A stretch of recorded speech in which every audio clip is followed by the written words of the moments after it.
got a little bit of feedback. I don't know where it's coming from, Mm. but it could be coming from me. Good morning. This is Panic and Rehab. Today's June 1st, and today I'm T. Skillett, your host. James will be back. He's on extended leave.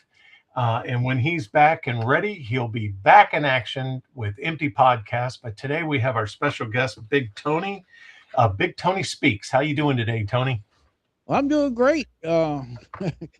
Doing uh, a lot better than I have been actually. My diabetes is starting to do a little better. It's kind of coming into a little bit of what they consider control.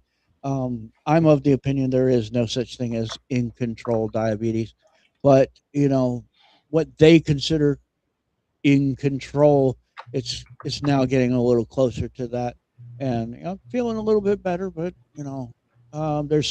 there's still this whole your body getting used to it. Right. I've been here for so long, and now I'm here, and my body doesn't know what to do with that. So Well, I mean, I'm diabetes too, so yeah, right, I take metformin to right, keep right. I me think that. to keep me level. Yep. I know those big ass bottles. It's almost like what are these Look at good that for? crap. It is slam full, man. It's slam full, and it's like I keep my roofing nails. I keep big, 2x4 nail screws in there. Uh, yeah, yeah. That's what I use mine for. But metformin keeps me level. Okay, great. What I was happening to me was my sugar was going so low that I start seeing stars, which meant you're ready to pass out. So Yeah, in you're case getting ready to go out if you're seeing stars. Yeah. if you're seeing the starburst, you're getting ready to go out. So what I've noticed, like I tour a lot. So we were at a famous place touring, and I saw a kid pass out late, a teenager. And so I immediately knew it was a diabetic, low sugar insulin. It was Hmm. low insulin, low sugar. Yeah. So I went over immediately. Of course, everybody else freaks out. I rendered aid, and we got her some candy, something to, some candy. Use a little fruit juice or something. But when you're in a tourist destination, you really don't have fruit juice. You just basically have candy. Her parents were doing something else, but then came back, realized that I was diabetic. I knew what was going on, and so we were trying to get a little, to at least render aid and make Yeah. sure Yeah. Yeah. nobody took her backpack, or anything like that until. Right. Right. But the sugar going down, you can go into a coma with really bad. Oh All yeah. right. Easy. Yeah, Easy. but my father is diabetic. One, he takes insulin because his Uh huh. sugar goes up so high. And what we've noticed that him being the matriarch of the family, he made some pretty goofy Patriarch of the decisions. family. What a matriarch, Patriarch. A man patriarch, is a patriarch. The woman is a patriarch. matriarch. Okay, well, maybe it And is a yeah, mate. yeah. Insulin. I know about insulin.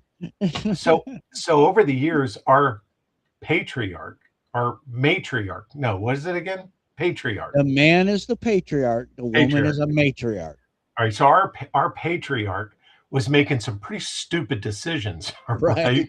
And and I think it was because his sugar was so high that he really wasn't thinking through on a lot of financial Yeah. Yeah. Well, things. it either way, if it's like really high or if it's really low, mine will go both directions. Uh-huh. Okay. If it's really high or really low, your brain is not like firing on all cylinders. You're Not the not you're sharpest really cookie. not you're really not all there. I Mhm, mean, there've been a number of times I've been in the middle of my show, and mhm. all of a sudden, my sugar will dip or it'll go way up, and I am struggling to get through the rest of that show, Right, till I can actually take my medicine and deal with the situation. You know, right. I So mean, and I'm working through it too. So my immediate action was I was always around 300 pounds. I'm 6'2", but I was climbing ladders. I was eating good, and I was healthy, making money, and going up and down structures. I had to eat a lot so my sugar didn't drop too low.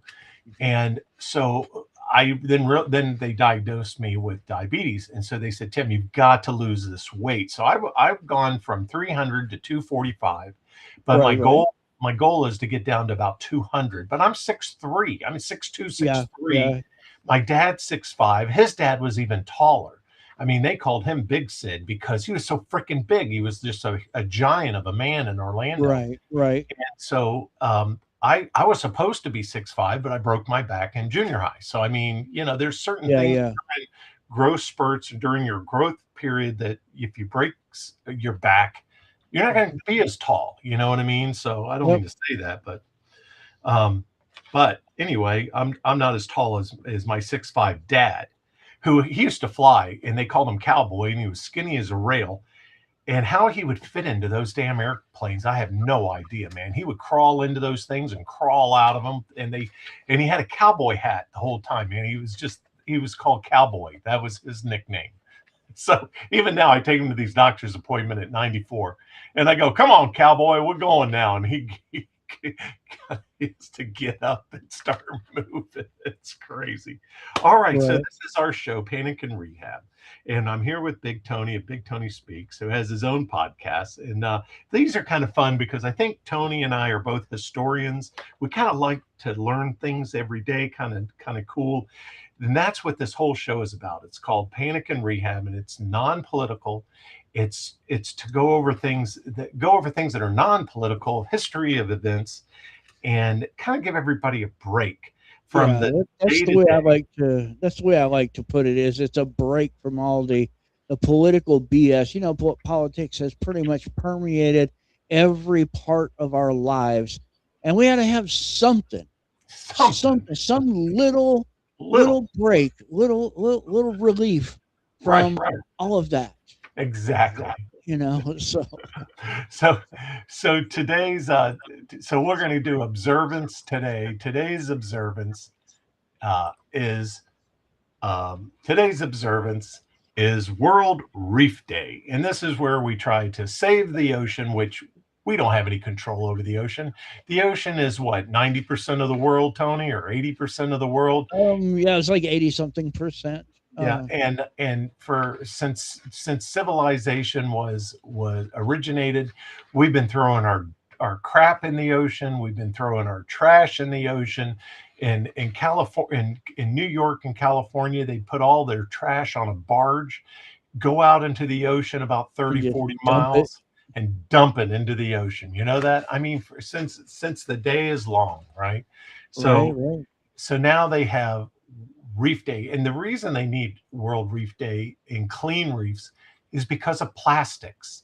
If it was just human feces and wood and concrete, I don't think we'd have too big of a problem. But Yeah, it well, was most of that stuff is biodegradable. It will decay and eventually right, return back to the earth from where it came.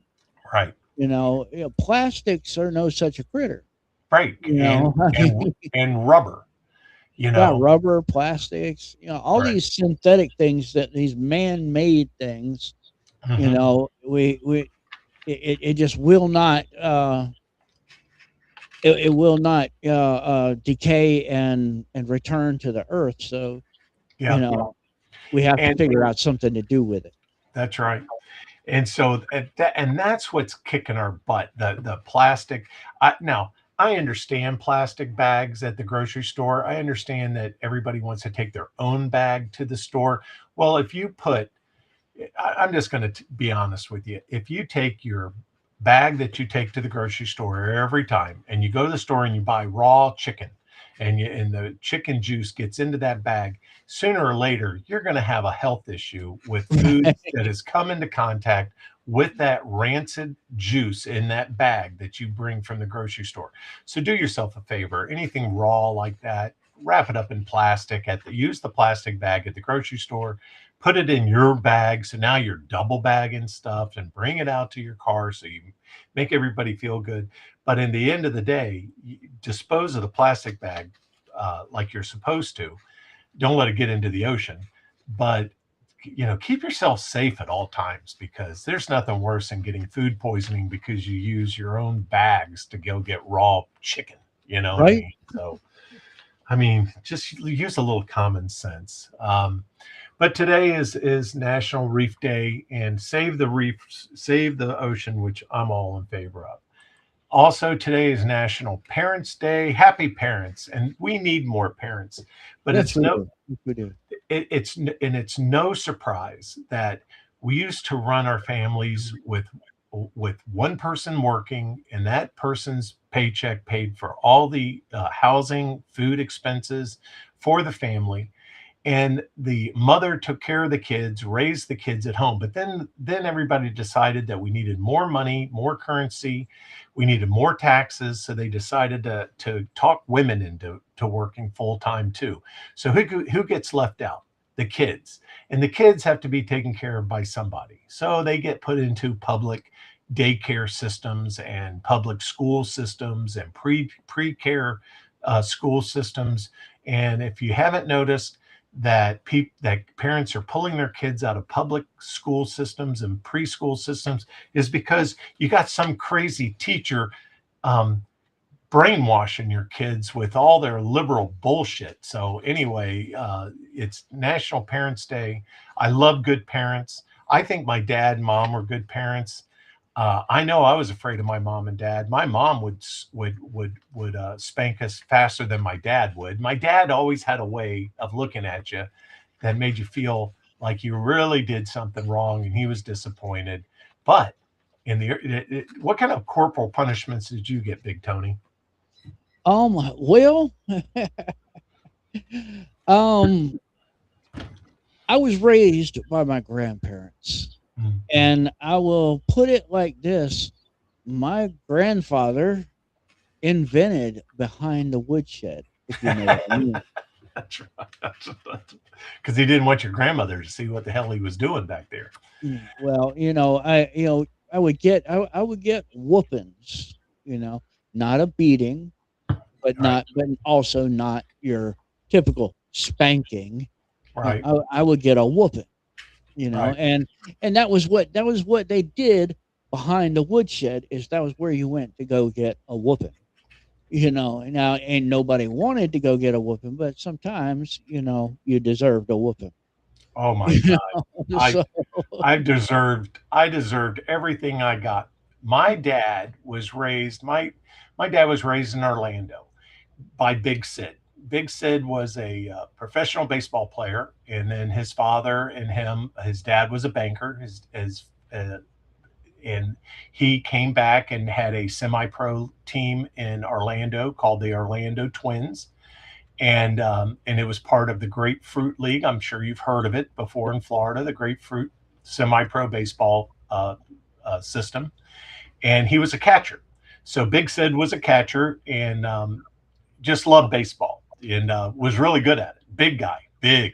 And so during World War II or before World War II, Orlando became a training center, and they were training bombers, and they were training artillery, mortars, how to use mortars, how to use artillery, how to fly bombers, and they also they so we had a big army base in Orlando, and so they needed buses. So they my great grandfather financed the taxi company and the bus company. A friend of ours got the taxi company, and Big Sid got the bus company. So that's how they started.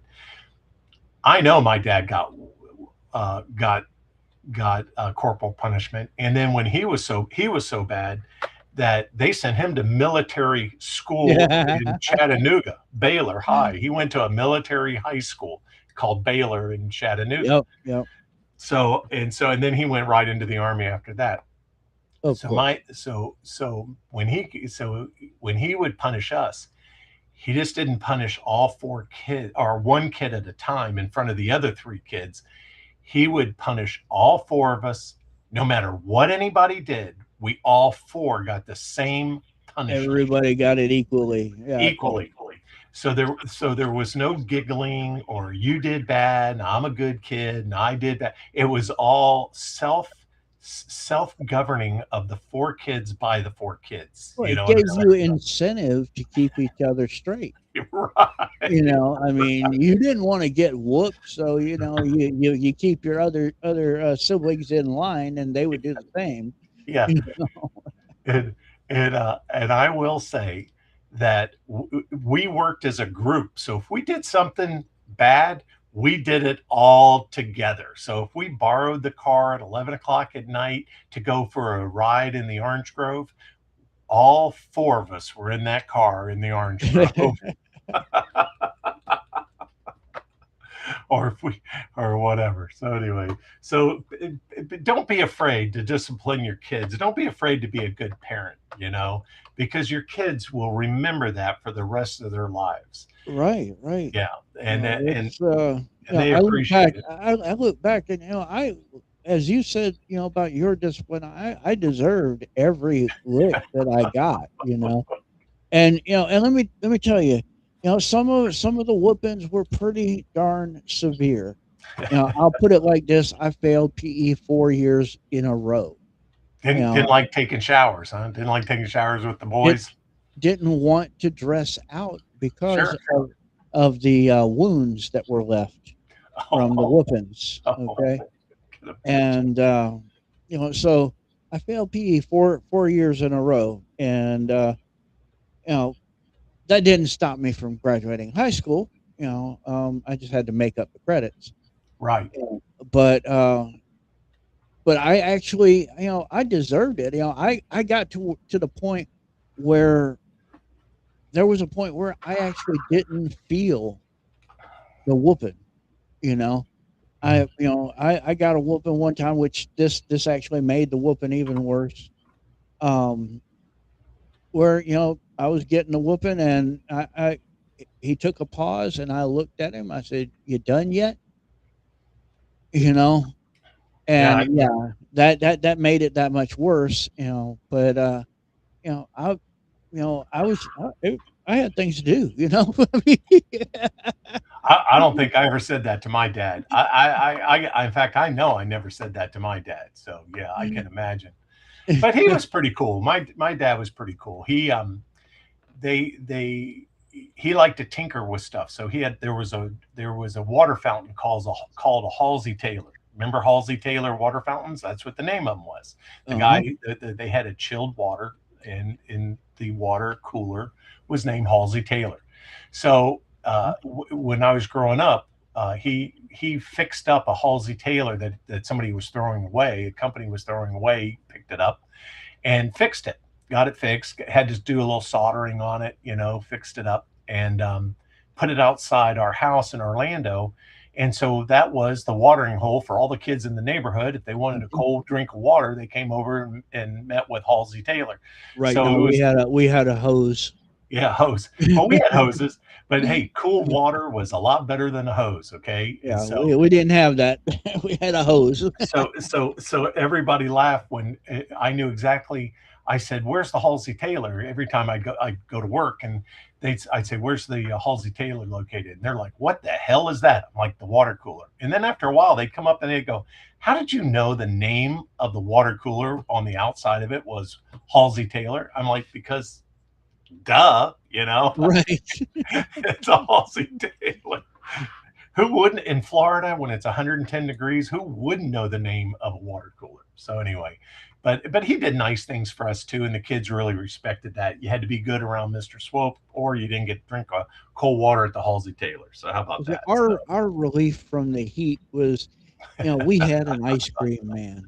yeah, An ice cream man came around the same time every day, yeah, and inevitably, either we would have some money of our own, and we would get ice cream, or one of the parents, or even some people that lived in the neighborhood that weren't parents, would come up, and we'd all be in line, and they would pay for everybody's ice cream. And 'cause back then ice cream was not that expensive. you no, know it wasn't like today. So no. Remember the orange screwball that had a piece of gum at the top and the yes. frozen treat underneath? That was our favorite. So you had to hold the ball while you ate the ice cream until you were done with the ice cream, and then you could chew the gum. So Well, yeah. the ones that we got, the screwballs that we got, the gum was at the very, very tip point. You had to eat through the ice cream to get to the gum. Oh, okay. All right. Yeah. That's the Whatever. screwballs that we got. Yeah. I don't remember. I just remember the There screwball. were a number of ice creams that had gum in them, though. Yeah. Yeah, I remember that. most of my friends like the push up pops. Yeah. Push-up pops, even better. Push-up pops are the best. And they didn't. Well, they dripped all over you. They all dripped all over you. Oh yeah, So it didn't no, matter. we were a holy mess after the ice cream man. Of course. Well, speaking of that, today is World Milk Day. So, and we all know who pasteurized milk was. The guy, what was that? The guy in France, uh, Uh-huh. Pasteur. Yes. Now, and we've gone over that. We've all learned at the University Panic and Rehab that, and you do get a credit. So we will give you a full history credit, at the end of the year for if you do view history Panic and Rehab. Also, make sure that you hit the like button because we really appreciate that. Let's see what's going on in chat right now. We've got some real stream, never miss a comment, or it says, what's that? Hot baby Hitler, hi Tony. So there's not baby Hitler 88. There's your fan saying hello to you. Yeah, he's not exactly a fan, but Oh, that's okay. I'll say hi to him anyway. well, And maybe he turned over a new leaf. Who knows? he's not exactly a fan. I'm not exactly a fan of his, but I'll be polite and say hi anyway. I don't have any fans. I mean, I'd take anybody that would come on to watch our show. So Milk Hey, Day. anybody is welcome to watch the Panic and Rehab. So That's right. that But is But as we have reviewed in past reports, that France used to pay $1 million bonus back in the day during Napoleon for great inventions. So always right. remember that France was always inventing things because they had the prospect, if it benefited the public and it was recognized, they would get $1 million. And back then, that Yeah, was they had incentive to be creative. they had I mean, incentives to be creative for the public good, for the public good, right? right, right. Yeah, I and mean, that was by France. wouldn't you get creative if there was that kind of incentive here in the U.S.? Yeah. I Hey, how about mean, this? Give somebody 1% of all the money they could save of waste in the government. Give that person 1%. 1%. that's a lot of waste, dude. You Yeah, realize that? just That's 1%. a lot of money. That's a But yeah, lot of money. if there was a monetary incentive, Hmm. I mean, an immediate monetary incentive. You invent something that is beneficial to the city, town, state, country, whatever, the world. You immediately you receive this monetary grant or whatever. You know that would you would have a lot more people interested in improving the world. Yep, You know, I absolutely. mean, there would be huge competition. I mean, Yep. So it's World Milk Day. So drink some milk. I had some milk this morning. Didn't have a lot of right, milk, but I had a little bit of milk. And right. I'm pretty much lactose intolerant, but I do drink a little bit of it. You know It's what I mean? funny. It's funny. I'm technically lactose intolerant myself, but only certain dairy things trigger me. Hmm. Only certain things. I mean, I can go right now to my refrigerator and I can get me a nice tall glass of milk, drink it. It ain't gonna bother me a bit. Hmm. But there are other things that are dairy that if I ingest those things, I'm sitting on the toilet for the rest of the day. Exactly. You know? Exactly. And they used to sell Apodophilus milk. Do you remember that? It had a big A on the outside of the carton, Yep. right? And I would drink some Apodophilus milk, and it would get my center centered. It would get my digestive tract centered, so I didn't sit on the toilet all day long. You Right, know, right, because there's nothing worse than that. You know, nothing. And right. and Well, sometimes you get into pressure situation where you got a lot of shit, a lot of stuff going on, and you know you can be incapacitated. You know what I mean? And right. Well, that's called the army. That's the army disease where you're well, on the crapper all day long, either by drinking bad water or just having nerves. oh You yeah, know? you get dysentery. But now, Yeah. the here's the thing about the whole milk thing. It's the process of pasteurization. We use Hmm. a heat pasteurization process. Hmm. Okay. Process of pasteurization destroys the lactase enzyme that is naturally in milk that helps your body to break milk down. Right. Right. So you can get milk that artificially has the extra lactase enzyme that would normally be in natural milk. You can get, you know, milk with the lactase enzyme. You can drink that and not have the problem. And if you like say have like some regular dairy and you feel it's getting ready to start triggering you, drink you some of that lactase milk, and it'll break that other milk down, and you won't have the problem. Right. So, but yeah, that's how a company called Lactaid became famous and got really really huge. They Hmm. they started producing milk where they added artificially the lactase enzyme back into the milk, because it's destroyed in the pasteurization process. Right. Right. Yeah, exactly, exactly. You're exactly right. In the chat there, you're more likely to get sick or die from a salad than you are from raw milk. Yep. But yet, so many states and counties and et cetera have laws against farmers selling the raw milk. It has to be pasteurized. Well, that's You what they know, get in trouble with the Amish people. And to be honest with you, I'm doing a lot of woodwork right now. I've finished the siding project on the house, and I painted right? the siding. Now I'm covering my posts. I'm doing post wraps and trying to decorate it up a little bit. Make it more curb appeal on my Right. posts around my house. And I'm doing the old miter saw cuts, right? And I'm wasting a lot of Yeah. material and throwing a lot of stuff in the trash and getting really upset and looking at a lot of videos.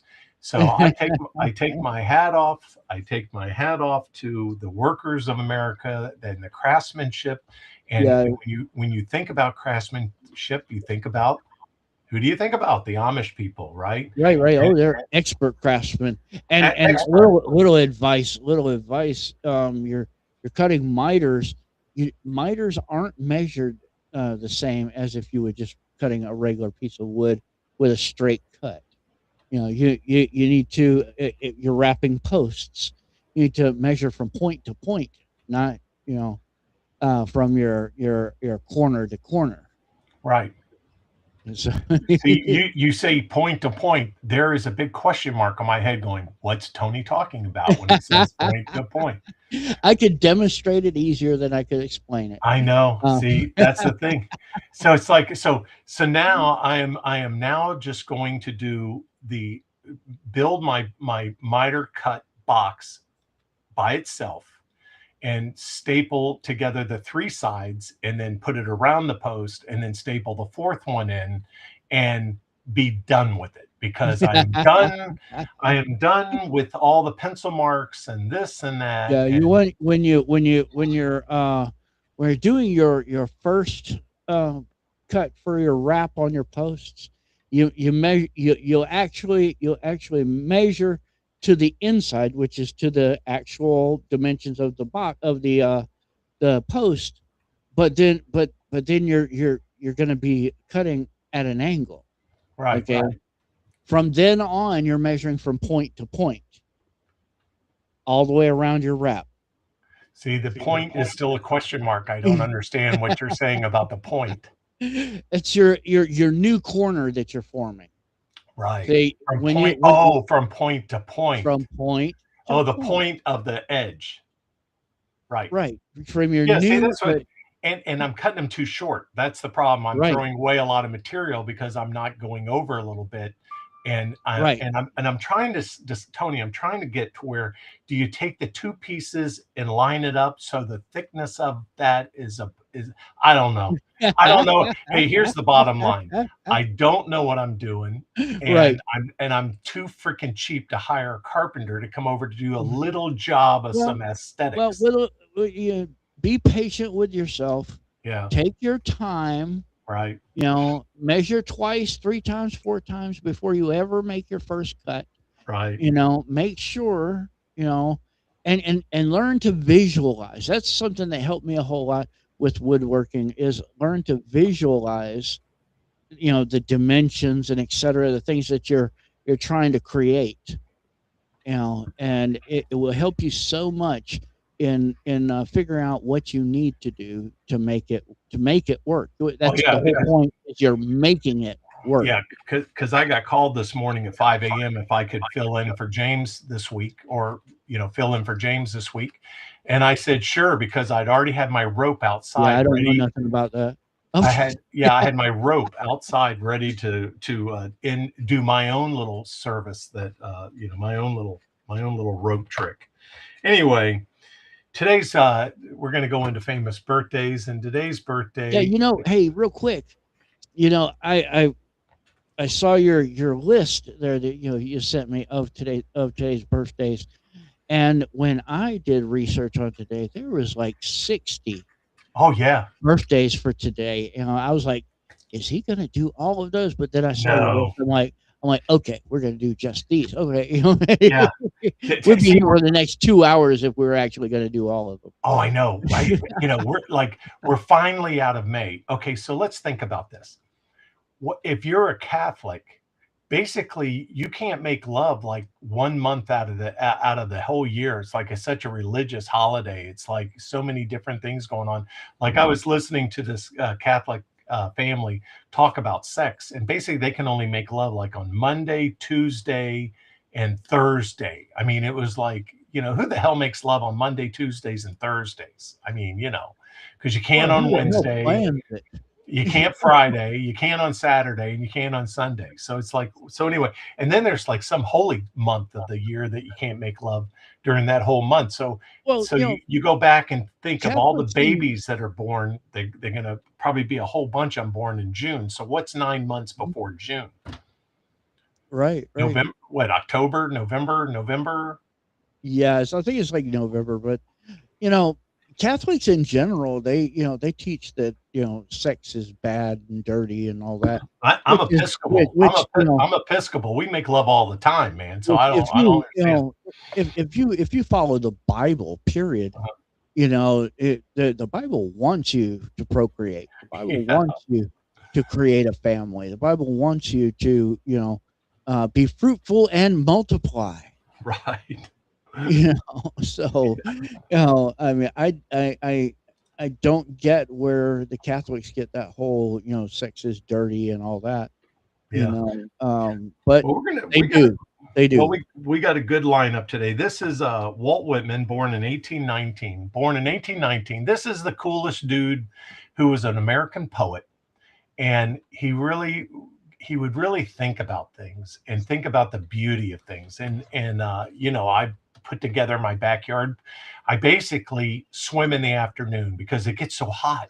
So as soon as I'm done with my chores in the morning, because I am retired, that I have a bunch of chores that I hit the bathing suit and hit the fix a daiquiri or have a cold beer, and off to the pool I go, and I'm in my backyard pool. So the first thing I did was I put in a beautiful flower garden and a new hedge, and I got everything pretty back there the way I want it. So at least while I'm fixing up the rest of the elevations of the house and looking at Big Ugly, I'm not looking at Big Ugly on the backside. You know what I'm saying? So it's like you can't relax and go swimming if you look at Big Ugly because you're thinking all the stuff you got to do. You know what I mean? So I hear you. I hear you. yeah. So always do wherever you're going to relax, do that first because that way you can go to your relaxation area and relax.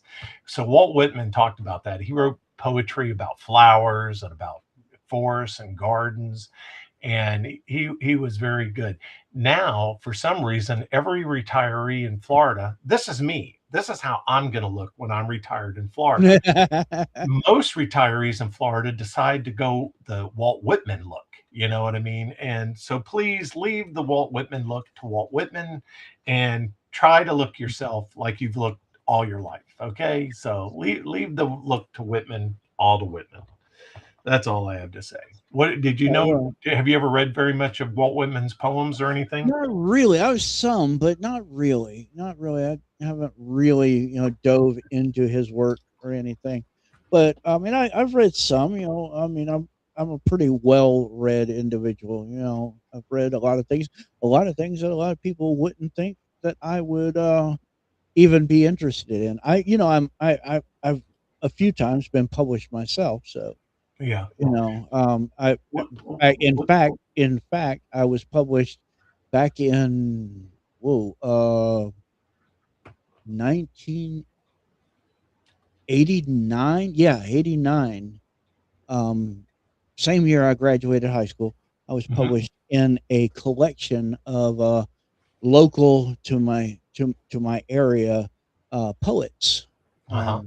There was a lady that was actually going around and looking for poets in this region to kind of preserve the poetry of the region and etc. And she liked my work, and I was published in there. That was the first time I ever was published. So Well, and James is a James Empty Pocket podcast who we're covering for today. He's a poet. I mean, all his songs that he writes are all poetry, basically. So that's what's what's good. going on, Watchmen? Yeah. So yeah, and you know who used to hang out with Walt Whitman? Get this, the Ford from the Ford Motor Company, Henry Ford, Yeah. and Thomas Edison. Thomas Edison, Henry Ford, Whitman, and a few others used to hang out together. I think they used to go camping together. Oh yeah, yeah. So how cool is that? All right, that was widely rumored, I can say. Also, today's birthday, 1926, is Marilyn Monroe, the movie star and the famous person for letting the air gate of a building blow up her skirt there and show her soft underwear. So there you go. Good for you, Marilyn Monroe.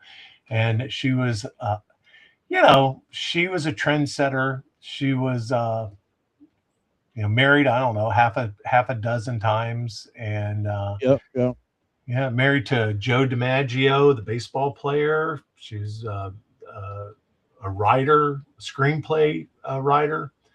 So I think he really had to show her a lot of affection and gifts to get anywhere with Marilyn Monroe. She did have a fascination with John F. Kennedy, that's for sure. So Absolutely, yeah. yeah, so The and there was famous "Happy Birthday, Mr. President." yeah, yeah. So good luck landing that one. Every woman in America tried landing that one and Yeah, yeah, crashed and burned. the very first centerfold for Playboy was guess who? Marilyn Marilyn Monroe. Monroe. Oh holy crap! Yeah, How'd they dye all the gray on that one? I mean, that's a lot of. You'd have to be. I'd like to get that color job. That'd be like, okay, just hold still a second, lady. All right, here we go. Now, Americans talk about whoopings. Imagine having Andy Griffin as your dad. Happy birthday! He was born the same year as Marilyn Monroe, 1926. Famous for his down to earth country style of governing. So there you go. Let the drunk sleep in the cell in an unlocked cell. Um, really didn't ticket a lot of people. Just kind of kept the peace. Remember? right. And well, that's it. Isn't that the job of the sheriff? To keep the peace. Yeah, You just know. and some people are very unpeaceful, but he always found a way to keep the peace. Yep. Um, Watchman, your question is James okay? Yeah, he's fine. He's having some health issues, but I believe he will be okay. He is seeing the doctor today, and we'll find out exactly what's going on. He believes that he's having certain issues, but we'll see exactly what it is when after the doctor has done his thing. Yeah. So Yeah, yeah, I can't even measure reps for a post. So you can imagine if I try to give anybody medical advice, you yeah, know. medical diagnoses or anything like that. Exactly. It's like Definitely not qualified for that. not So not qualified to wrap a post, not qualified to give any medical advice whatsoever. All right. Happy birthday, Andy. Did you ever I see had that? a 45 Watchman. I had a 45 of him playing music. Oh He yeah. was an accomplished musician in his Oh yeah. own right. Did you ever see him in that movie where he was a motorcycle rider and he was just a really mean dude? Like he played an evil murderer or something that was just Right, right. mean. And it's like, But dude, don't play that. He's not that guy. This is Andy, man. This is Andy Mayberry. he had a broad range when it come to acting. He could play. I think personally, I think he could have played just about any character He that anyone asked him to play. he played that radio talk show guy and that went bad. Remember, he was an old jailbird that decided to be an entertainer on the radio movie. He was in a movie Uh-huh. and crash and burn, made it big, crashed just as fast. You know. All right, happy birthday, 1937, Morgan Freeman. So my dad's older than Morgan Freeman, but there you go, by 5 years.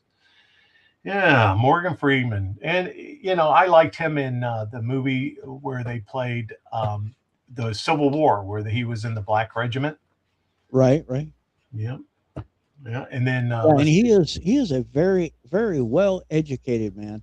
Oh, he's He is really not at all in person. He is not at all what you would think he would be as looking at his acting. The various characters that he has portrayed over the years.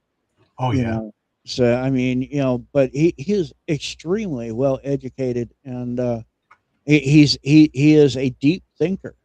yeah. Well, and he's got a velvet voice. He's just got a voice that everybody would love to have. And yes, he was on the electric company. I watched him as a kid myself. So Yeah. And happy birthday, 1953, to Ronnie Dunn. And this is a country entertainer. And who hasn't grown up listening to, I don't know what the name of their group was, but it was something and Dunn or Dunn and whatever group. well, he was just done. Oh, Yeah. You could tell he was coloring that hair in this photograph pretty good. He had no, pretty good not color at all. there. Yeah. Not at all. And color that beard. Yeah. Yeah. So, but he was a great entertainer. So I think the old red road or driving on a red country road or something, that's pretty red. So good entertainer. Also, today's birthday is 1973. Heidi Klum, a German um, model, and she is beautiful. Then here's my favorite comedian. Everybody loves her. 1981, Amy Schumer. I'll say anything Schumer. Can you imagine taking Amy Schumer to meet the parents on a Sunday dinner? Can you imagine that? No, Yeah, that no. would be something. And the more weight that she loses, the meaner she gets. I mean, she is something else, I'm sure. And then speaking of just very tightly wrapped people, it's happy birthday 1974 to and Alanis Morissette. Who can Yep, forget Alanis Morissette. Yep. who can forget her magical tunes of really shock rock? I call it shock rock. I'll sing about anything. So there you go. She Yeah, has the, and see, here's a really funny thing. One of her biggest hits was "Isn't It Ironic?" And isn't it ironic? absolutely nothing in that song was actually an example of irony. She is a she. This is who I call a Uber driver's worst nightmare. Right, picking up that. Right, you got Yeah, to pick up that. And she starts in on the condition of the car, the smell of the car, the radio station that you're listening to, the driving directions of which direction that you're going, in the direction that you're going to drop her off at. So that's her claim to fame was she did a concert. She was hired by a company to perform for a concert series by a company, and instead of pay, they gave her stock in the company. Now, not many mhm. entertainers will do this, where they'll take a stock instead Depends on of, the company. yeah, instead of money. So instead of paying her money, she took a stock option in the company that paid for her tour. So as long as she didn't have to pay for the expenses of the tour buses and the moving vans and the semi trucks and the roadies to set up the stage and the musicians, because you do have a band and you have to pay them, or Mhm. they're going to be the quiet band, the band that doesn't play. If you don't pay a band, right? They're going to be the band that walks away. Yeah, and then it walks away. And for some reason, that company hit it big, and she made like $1 billion. I mean, Yep. if she sold that stock when she should have and taken out her profit, she could be like she could be even more wealthier than you would ever believe. Because, of course, when you buy a stock, let's say you buy a stock for $1 and it goes to $2. Well, Tony, I would suggest selling that stock for $2, okay, and then buying it, or let's say, and waiting for it to come down a little bit, and then buy it again with your profit money. Sometimes you can take your initial investment out of a stock, and then the profit money is play money. It's basically free money. It's money that you won because the stock went up. But all of a sudden you think, oh, well, why would you sell that stock? Well, sometimes it's better to sell your stock and then take that free money and start buying the stock as it goes down, because if it goes back up again, you got more free money to play with. Yeah, Okay. you buy the dip and sell on the rise. Right. And then that That's way you take that initial investment and you put it in other things. You always got to keep your money working for you. You put it in a right, house. You don't ever buy a car with it, but you put it in a house. You put it in something that appreciates, not depreciates.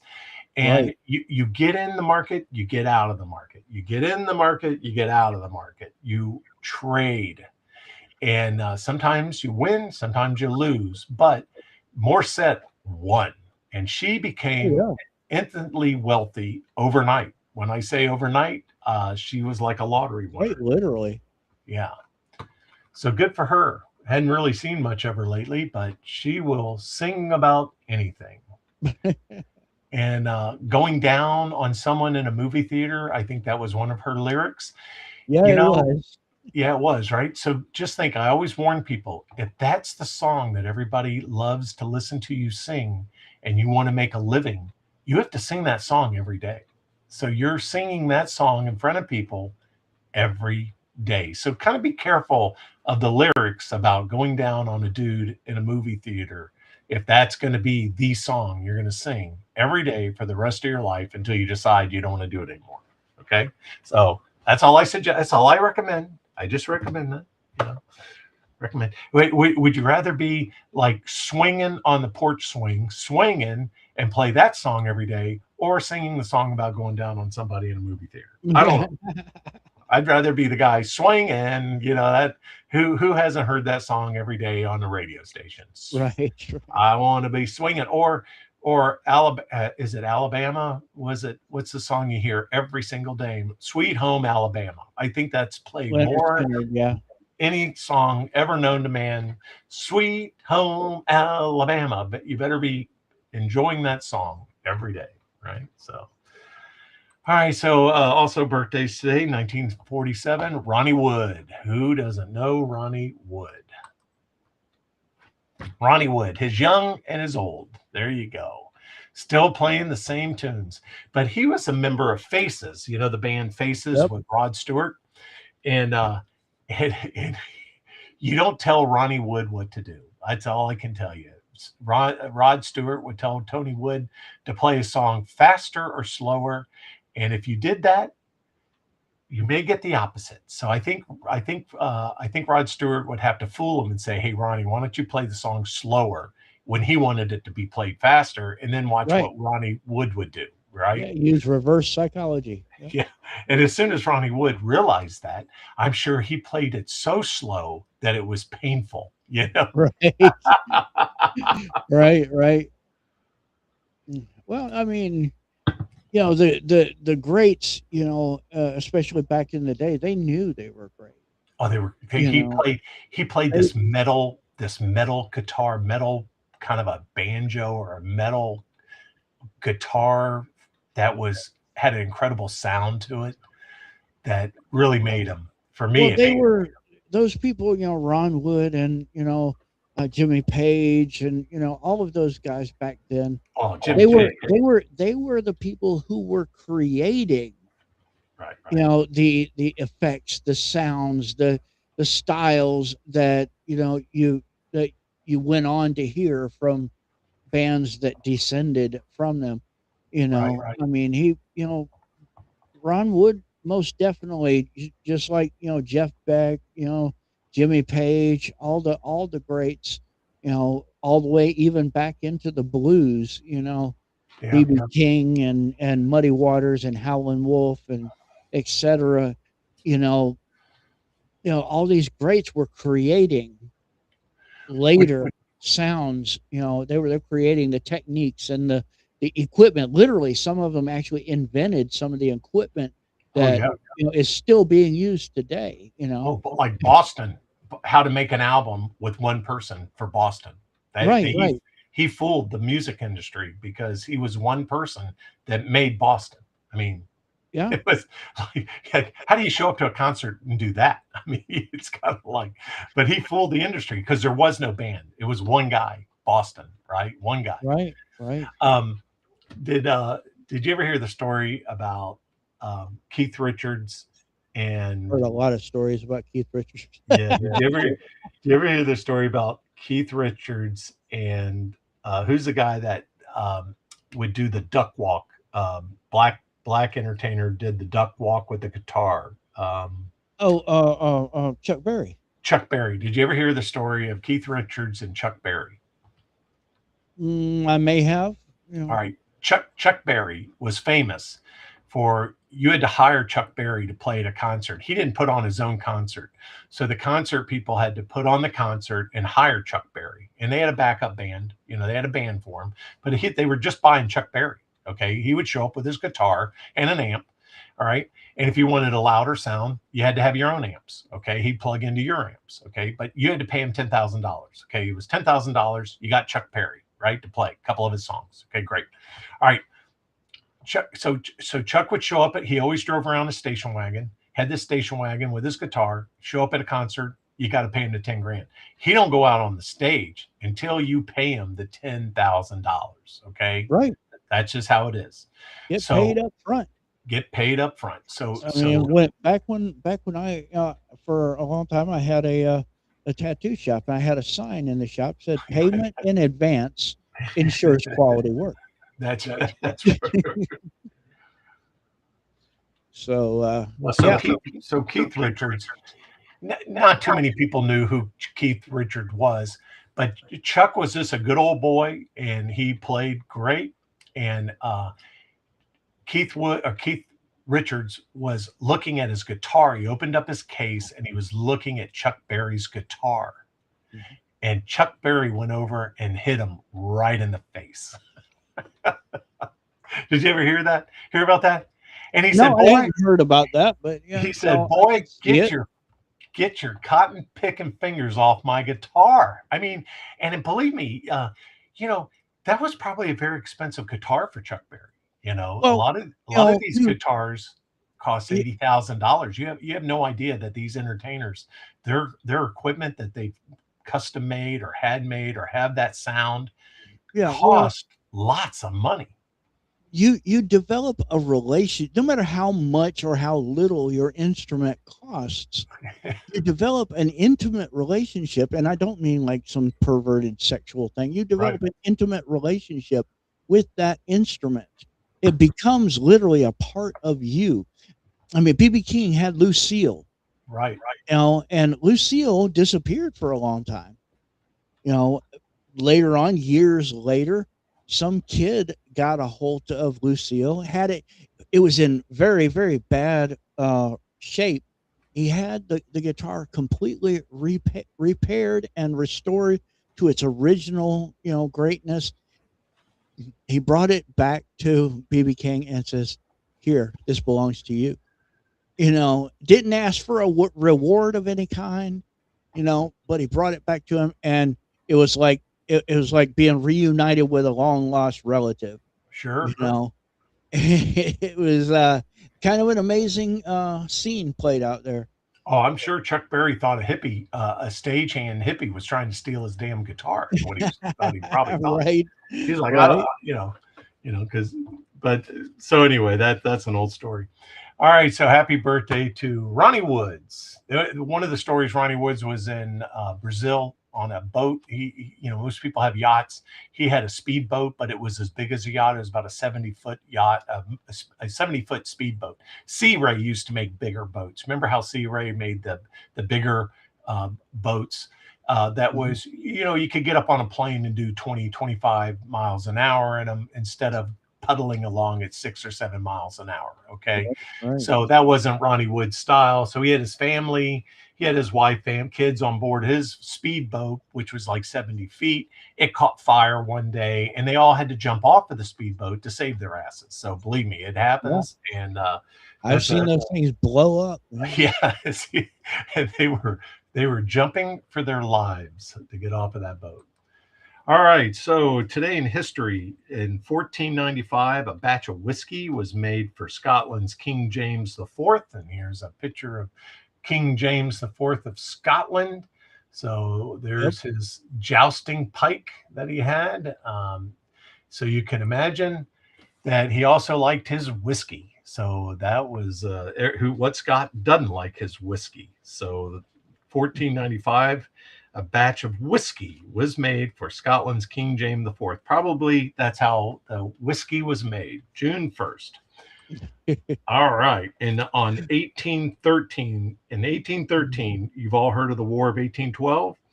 In 1813, the mortally wounded commander of the USS Chesapeake, Captain James Lawrence, gave the famous order, "Don't give up the ship," during a losing battle with the British frigate, the HMS Shannon, during the War of 1812.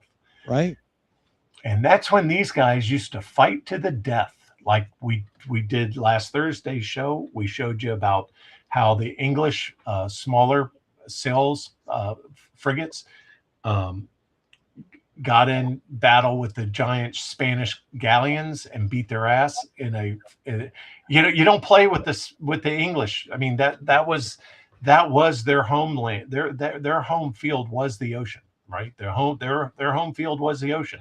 They knew how to sail, they knew how to put cannons on ships, and they knew how to blow your ass out of the water. Right. And then they would hire painters to paint the battle to show you how strong they are. So yeah, don't Right. yeah, don't mess with the English. Today in history, in 1967, the Beatles released the Area of the Rock album, the Beatles' eighth studio LP. That was their eighth studio LP, sees the band reinvent itself. In the process, the entire landscape of the modern popular music, Sergeant Pepper's Lonely Heart Club. So there you go. Lonely Hearts Club Band. That Lonely Hearts Club Band. There you go. Yeah. So, you know, they were a happy bunch. They made, that was their eighth studio album. So you can imagine that's a lot for a band, and they made a Right. lot of money. They became world famous. Uh, and so there you go. Now, have you ever heard stories about George Harrison? I've heard stories about all of them. So, what story are you referring to? Have you ever heard about how he used to give people LSD? Oh yeah, yeah. Yeah, and he wouldn't tell them that he was giving them LSD. So Well, if you went out to the countryside to spend the weekend with George Harrison and his group of hippies, which they were, it was a hippie compound, right in England, and mhm. uh, and George Harrison invited you out for the weekends, out in the country, beautiful, listen to some music, people playing guitars. Who wouldn't want a part of that ticket, right? You'd go right out. And basically, at some point during your stay, you'd get slipped some acid by George Harrison, and you'd go off on a little acid trip. And they would go, George, why did you roofie me? I mean, what the hell? I mean, what?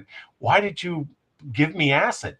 And he goes, well, I wanted you to participate in the paraphernalia of the drug, but I didn't want to scare you by saying, okay, you're going to do acid for the first time and have a bad trip. He goes, I wanted you to have a good trip.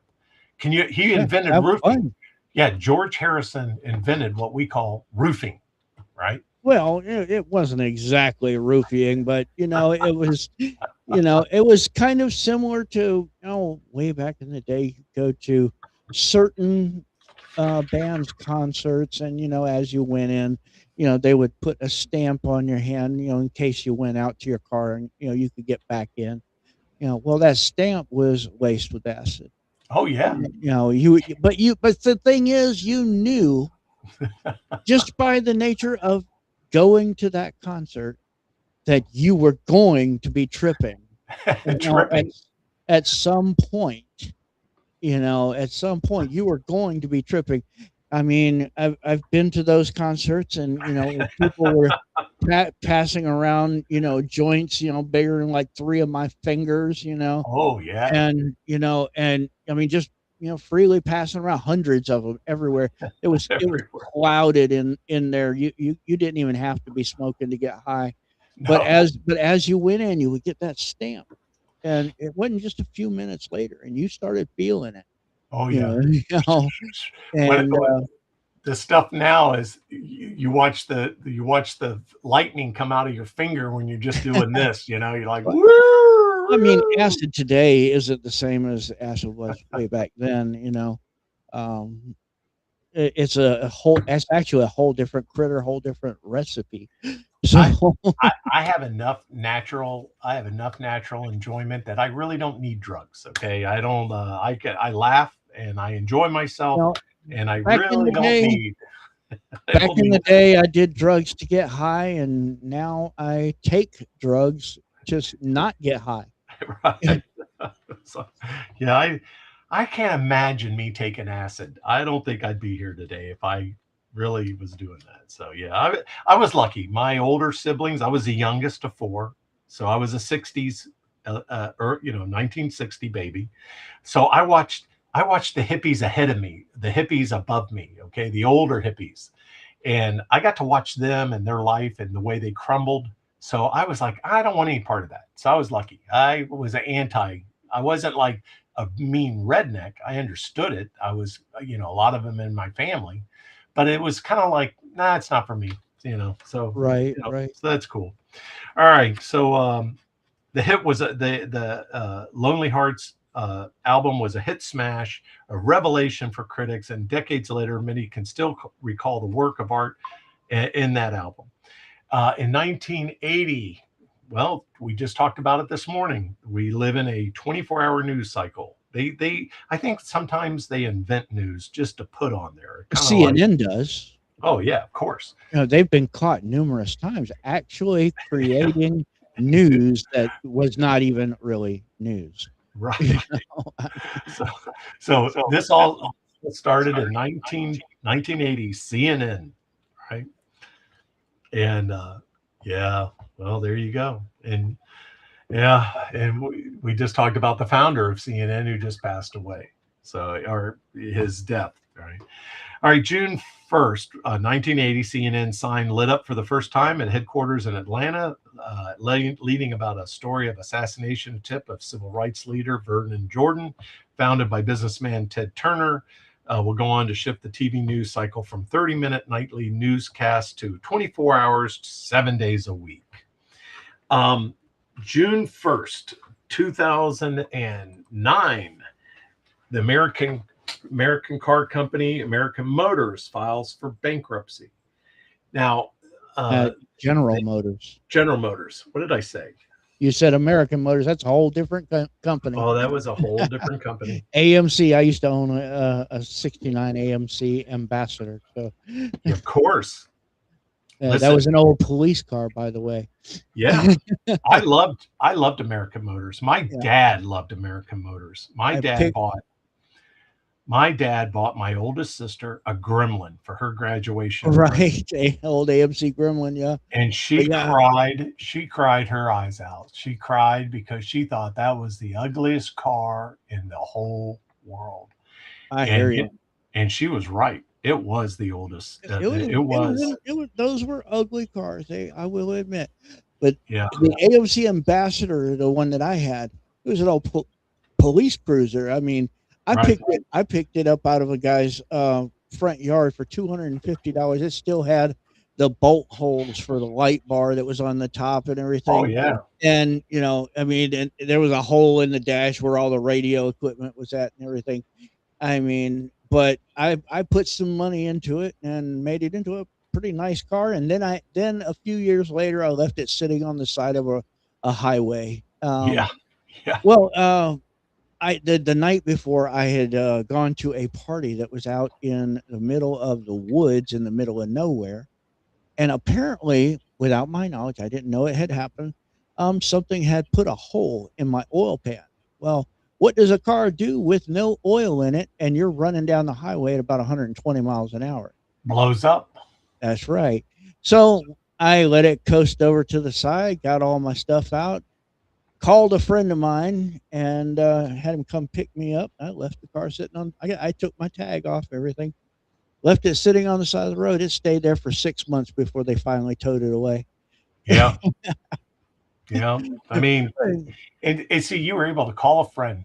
Me, I had an MGB with points. You remember how how these cars used to have points and condensers, right? Yeah, I actually prefer those days. Yeah, yeah.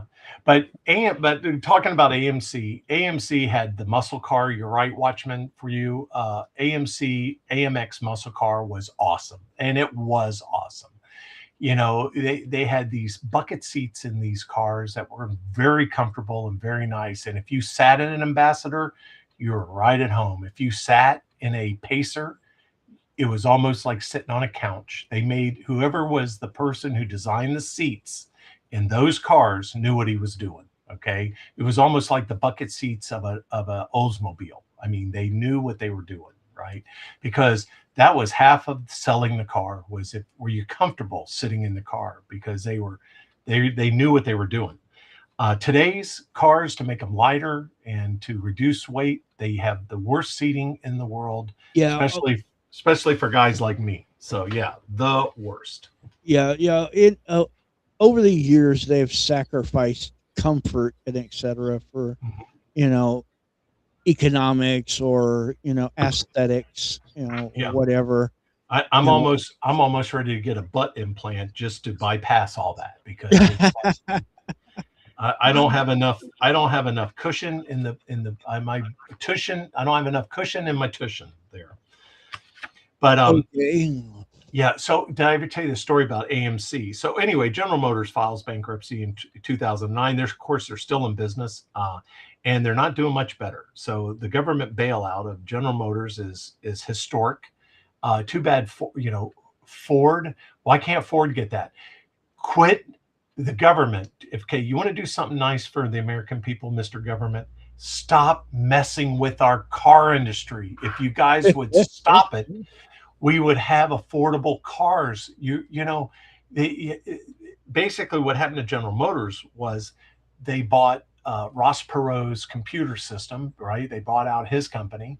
They basically retired their retirement package was too expensive. So every car you bought, 90% of the cost of the car was for the retirement program and their medical and their stupid investments that they made. Leave our car companies alone. Let them die on the vine. And so another company can come in and take their place.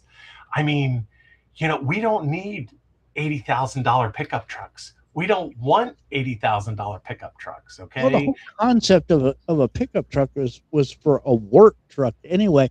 What are we doing with pickup trucks that are luxury vehicles? Oh, You know, it's, I mean, you're, it's, there are people with pickup trucks that they would never take actually onto a job site, yeah. or take out hunting, Or, and that's the whole purpose of a pickup truck in the first place. yeah, I mean, I gave James the idea for dents, my dents in my old pickup truck. Man, sometimes that dent represents when Bob hit me with a front loader loading my pickup truck with lumber so I could go home, go on to the wherever I was working at. I mean, some of those dents meant you were productive, you were working, you were doing stuff, they brought back good memories of making money. I mean, so just get out of our car business, and that's the whole General Motors example. Why have they not done anything with that, Watchman? It's because it would put too many people out of work. That's God's honest truth. They could invent a car. They could invent they BMW had a three-wheel car that cost like $300 that saved BMW. I mean, BMW had to make a car so cheap and run on gas. The Mini, remember the Mini? I mean, they didn't build big roads in England to get around. You had to have a small car. I mean, you had to have a small car. The Mini was perfect for that. A sideways motorcycle engine in a car. Genius. Genius, right? So Absolutely, let absolutely. Yeah. let the consumer make the You industry, not the I government. I for a lot of years was fascinated by Cooper, the Cooper automobiles. Sure, Mini Cooper. That's Well, the sideways motorcycle engine. the Cooper and the Mini Cooper. Hmm. Those were I was fascinated with those. Yeah, For a Fiat. long time. Fiat makes this little teeny car to go I to the grocery store and back. They had wicker seats in it. Had wicker seats, I wicker didn't have basket. that one. I didn't Yeah, have that one, but I did have a 1968 Fiat 124 Sport. yeah. Yeah, Listen, little pillbox car. The yeah, motor under the hood in that thing, you could literally lift out of it with your two hands and set yeah, it over here and work on it. You yeah. know, Whatever. Put it back. Yeah, yeah, yeah, you know, yeah. You know what? Your great grandmother could drive a stick shift on the column better than you could shift your hearse shifter now. I mean, they knew they that's what knew I how to learned on. a shifter on the column. Yep. They knew how to drive that. You know what? Give a little credit to the consumer. They'll either buy it or they won't buy it. Okay, so government, get out of our business, get out of our transportation, please. For the love of God, get out of transportation, please. All right, here's our last story for the day. We got to break it up anyway because I'm getting butt cramps. Yeah, yeah, Lafayette Park. Okay, in June 1st, 2020. I keep saying we're going to have a summer of love. I keep warning people to get a gun, get your ammunition, keep your head on a swivel. If you're going to fill up your car, make sure you go to the place you like going to, go during the daylight hours, because it's going to get crazy. And it already is getting crazy. There's going to be another summer of love. This was June 1st, 2020, when police broke up a protest by the thousands of people at Lafayette Park across from the White House, using chemical agents, clubs, and punches to send protesters fleeing. The protesters gathered following the police killing of George Floyd in Minneapolis a week earlier.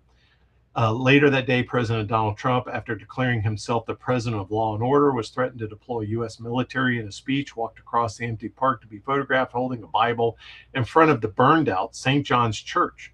So, yeah, they set fire. They were arsonists. Yeah, I Hey, guess remember what? when they did that. Yeah. Yeah, go ahead. Set fire close to the White House again and see what happens. Go ahead. Go right ahead. All right. Because I think this was totally out of control. What we didn't realize then that we realize now is that NGOs are paying these protesters to show up. NGOs are paying for legal representation to when you get put in jail to get you out of jail. Yeah, They're and they're supplying them as well. There was a citizen journalist, Nick Sorter, that just recently, just like a couple of days ago, discovered he discovered one of their drops that they did with supplies for the rioters in, I believe it was New Jersey. Mhm. It's kind of like around the corner from where the actual action was going on, but they came and they dropped off this, it was thousands of dollars worth of water, food, medical supplies, all kinds of stuff, and nobody anywhere near it knew anything about it, where it came from, who put it there, who it was for, who it belonged to. You know, people were literally just stopping by that thing, and there was bottled water. They were grabbing bottled waters and stuff, because Sure. you know, I mean, nobody was claiming it. You know, It's called lawlessness. All right. And if you want to burn down Minneapolis, go right ahead. I live in Florida. You want to stop traffic on 95 in Florida? Lots of luck with that, man. I hope you have insurance because you're going to get run over. I mean, I'm not going to run you over, but but you got people down here, they got things to do and they don't have time for foolishness. Walking in traffic is foolishness. Okay. That's all that it is. It's foolishness. The We had a well, riot during the summer of love down in Miami. They decided to have a riot in downtown Miami. Well, Miami is like a Paris. It's not as historic as Paris and London, okay? But it's like that. Each of those major cities have department stores that cater to the rich and wealthy. And Miami certainly has that. They oh have, yeah, especially down at South Beach. yeah, down they have the Neiman Marcus. They have the stores that a wealthy person with unlimited funds can go in and buy things that they would like to buy and go out and shop. So if they want to buy a $25,000 purse or a $50,000 purse, they'll buy it.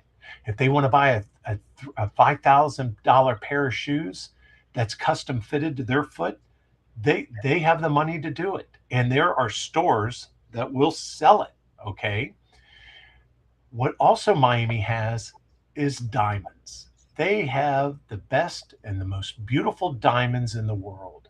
You have the New York Diamond Center, you have the Chicago Diamond Center, you have the Miami Diamond Center. And I will tell you, folks, don't try to have a riot and rob the Diamond Center because those diamond centers have security better than most nations. They will blow you up. They will shoot you and drag your dead, bleeding body out of the building and put you on the curb. I'm just warning you right now. Don't mess with those diamond centers. They don't play. They've been defending Right. themselves for hundreds of years. Diamonds have been the currency of choice for hundreds of years. Okay, you Mm-hmm. have spies and people leaving countries that have diamonds sewn into their lapels and their jackets and their Mm-hmm. suits. They swallow diamonds during the Holocaust, would poop them out and swallow them again. Okay, that's how Holocaust survivors kept their precious jewels. Don't call me a liar. It's true. It's a true Oh fact. yeah, it's a fact. It's a fact. Yeah. I mean, diamonds are instant currency.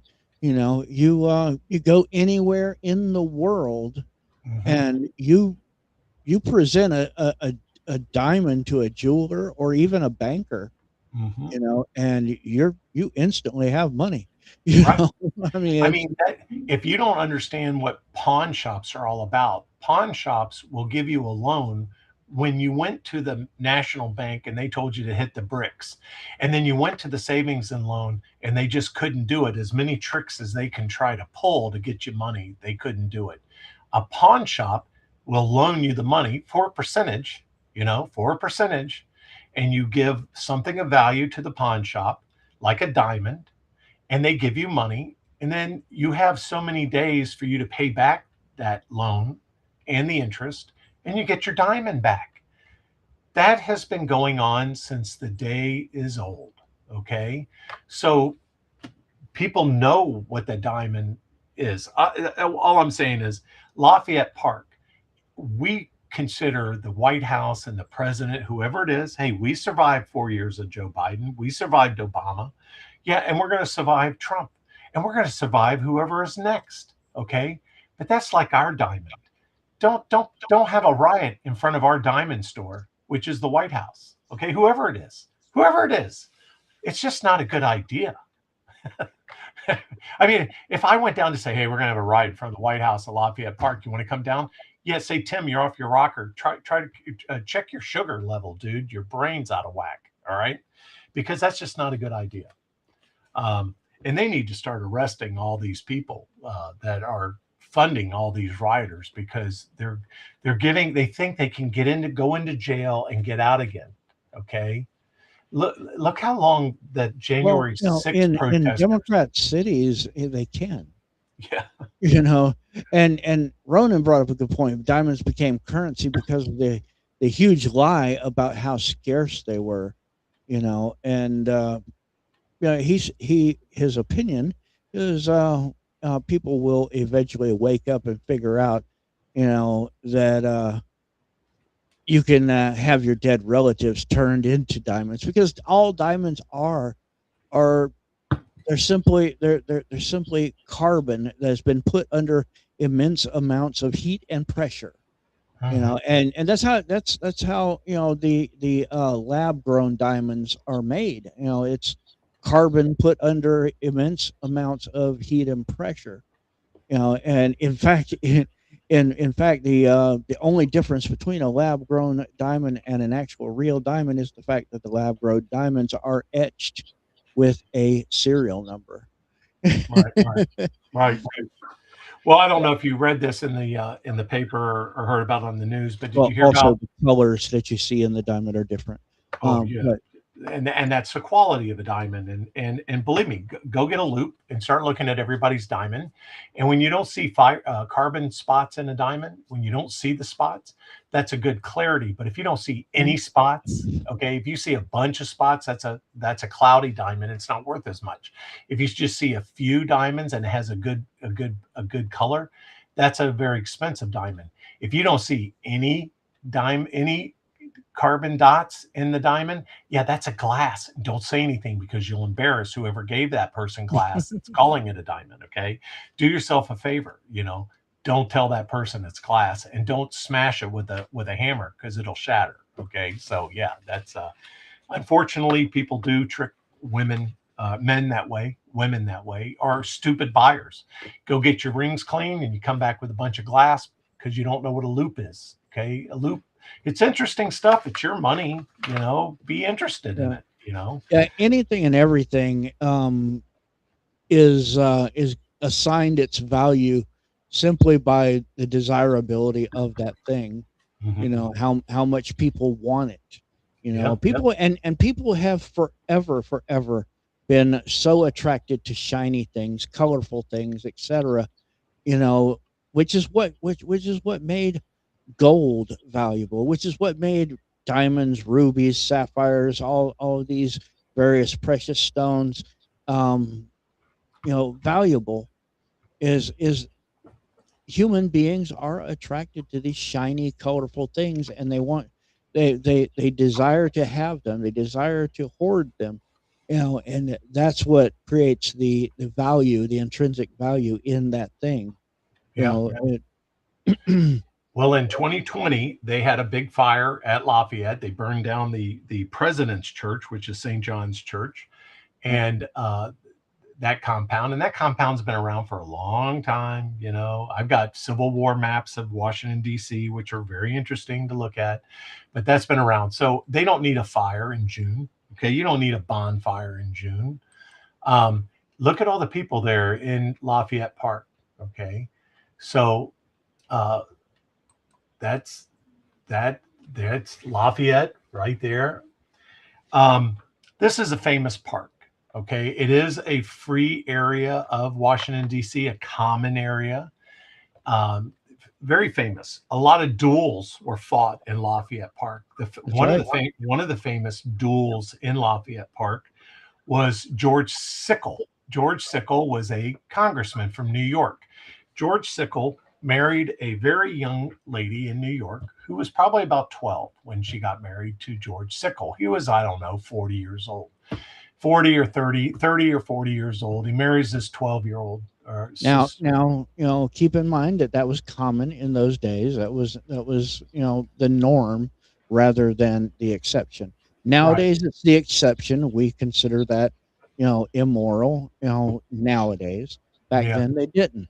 Right. Well, anyway, so George Sickle marries this very, very young girl, brings her to Washington, D.C. She's the wife of a congressman from New York. Well, he was a very outspoken congressman, and he later went on to become a general. And I'll tell you the end story of George Sickle in a second. But George Sickle, while being a congressman, was very vocal. Okay, and he was almost like a like the Maryland, who's Jamie Raskin. He was kind of like a Jamie Raskin, very vocal, had his fingers in everything, and he would take trips. And when he would go on trips overseas, right, or go on domestically, he would not take his wife. He would take a concubine, which is a prostitute. Okay, he would take these prostitutes with him on these trips and leave his wife at home. Okay, and they knew that.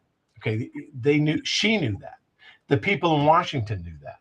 Okay, well, it doesn't take you too long. Go ahead and cheat on your wife. Go ahead, cheat on your wife. Cheat on her all the time. You know, go on trips with your girlfriends, and just put it in your wife's face. You know, just plaster that stuff like you have an open marriage. Go right ahead, have at it, but don't get upset if the wife starts to have relationships with other people other than you, and see how you feel when it gets put in your face. Okay. And that's exactly what happened to George Sickle. His wife started having an affair with the son of the person who wrote the Star Spangled Banner. Okay. So the guy who wrote the Star Spangled Banner had a son who was Francis Scott Key. yes, Francis Scott Key was a attorney in Washington D.C. The son of Francis Scott Key was an attorney in Washington who heard these stories, of course, of George Sickle and prostitutes and taking trips without his wife. She's very young. She was very beautiful young wife. So he made calls on her, and they became romantically involved. Well, George Sickle comes back from one of his trips, gets upset that his wife's having an affair with John Scott Key's son, and challenged him to a duel, right? Well, he says he challenged him to a duel, but they went out to Lafayette Park. I'm sure the attorney was, in a duel, Big Tony. The rules of a duel is this: if you and I were going to have a duel, I'd say, Tony, you called me a liar. You called me a no good scum sucking roach, and I'm going to kill you now. We're going to have a duel. You're going to have fair, equal a right to kill me. We're both decided that the only way to solve our differences is to one of us is going to die. So you get a loaded gun and I get a loaded gun. Okay, you think that's how a duel is, but it's not. We first have to get our affairs in order. I have to get my affairs in order, and Tony, you have to get your affairs in order. Yep. Sometimes it isn't worth killing a person because their affairs might be so messed up and they owe so much money to people that if you kill that person, you owe all those vendors. You owe his take on debt. their debt. You take on their debt. So, guess what, Tony? I'm so poor and I'm such a weirdo that I owe all these people money that it's not worth you fighting me. So you say, no, sir, Mr. Swope, or Mr. Skillet, I ain't fighting you, man. You owe too many people. You're just a dirtbag, bad person that you're not worth having a duel over. I don't want to assess all your debt. And believe me, that's what people got in trouble for after No duels. good scallywag. You no good scallywag, right? So, so that's what when you hear about dueling and they finally outlawed dueling, it was because that the victor wouldn't pay the debts of the person who perished in these duels. Okay, and so they kind of did away with it because you'd have all these, it was just bad mojo. So anyway, the story goes that Sickles invited the guy out for a duel. He shows up unarmed, and of course, Sickles shoots him dead. Shoots him. Okay, so if we go back in history, it's probably a good. You wouldn't be too much out in the gray area of the story if to just say George Sickles killed the guy. Okay, so guess what happened? He was the Francis Scott Keys Jr. was unarmed. Sickles was armed and he killed him. So he got, of course, he was a congressman put on trial, and his defense attorney was the Civil War's um, war, the head of war. Okay, that was his defense attorney. All right.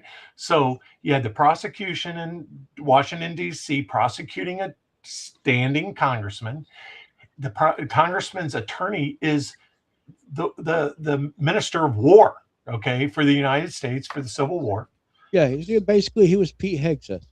Yeah, You know, yeah, that's his defense attorney. And guess what defense they used? First time ever in American history, they used that I was out of my mind, crazy, blind with jealous rage that I killed the lover of my wife. Okay, got off. It was temporary insanity. yep. George Sickle got off. Congressman George Sickle Here's killing. a here's a little piece of trivia. Now, I'm not going to say that this is viable. I don't recommend anybody try to use it, but in Texas, still to this day, it has never been struck down. There is a legal defense, and again, I don't recommend anybody try to use it. You're not gonna win your case. You're not gonna get off it on murder or whatever. Um, but it is a viable defense to say, I killed him because he needed killing. Yeah, I don't know about that. Yeah, It is still to this day is a legal defense. Now, I'm not again. I stress I am not saying that you're gonna get off on killing somebody, to use that as a defense.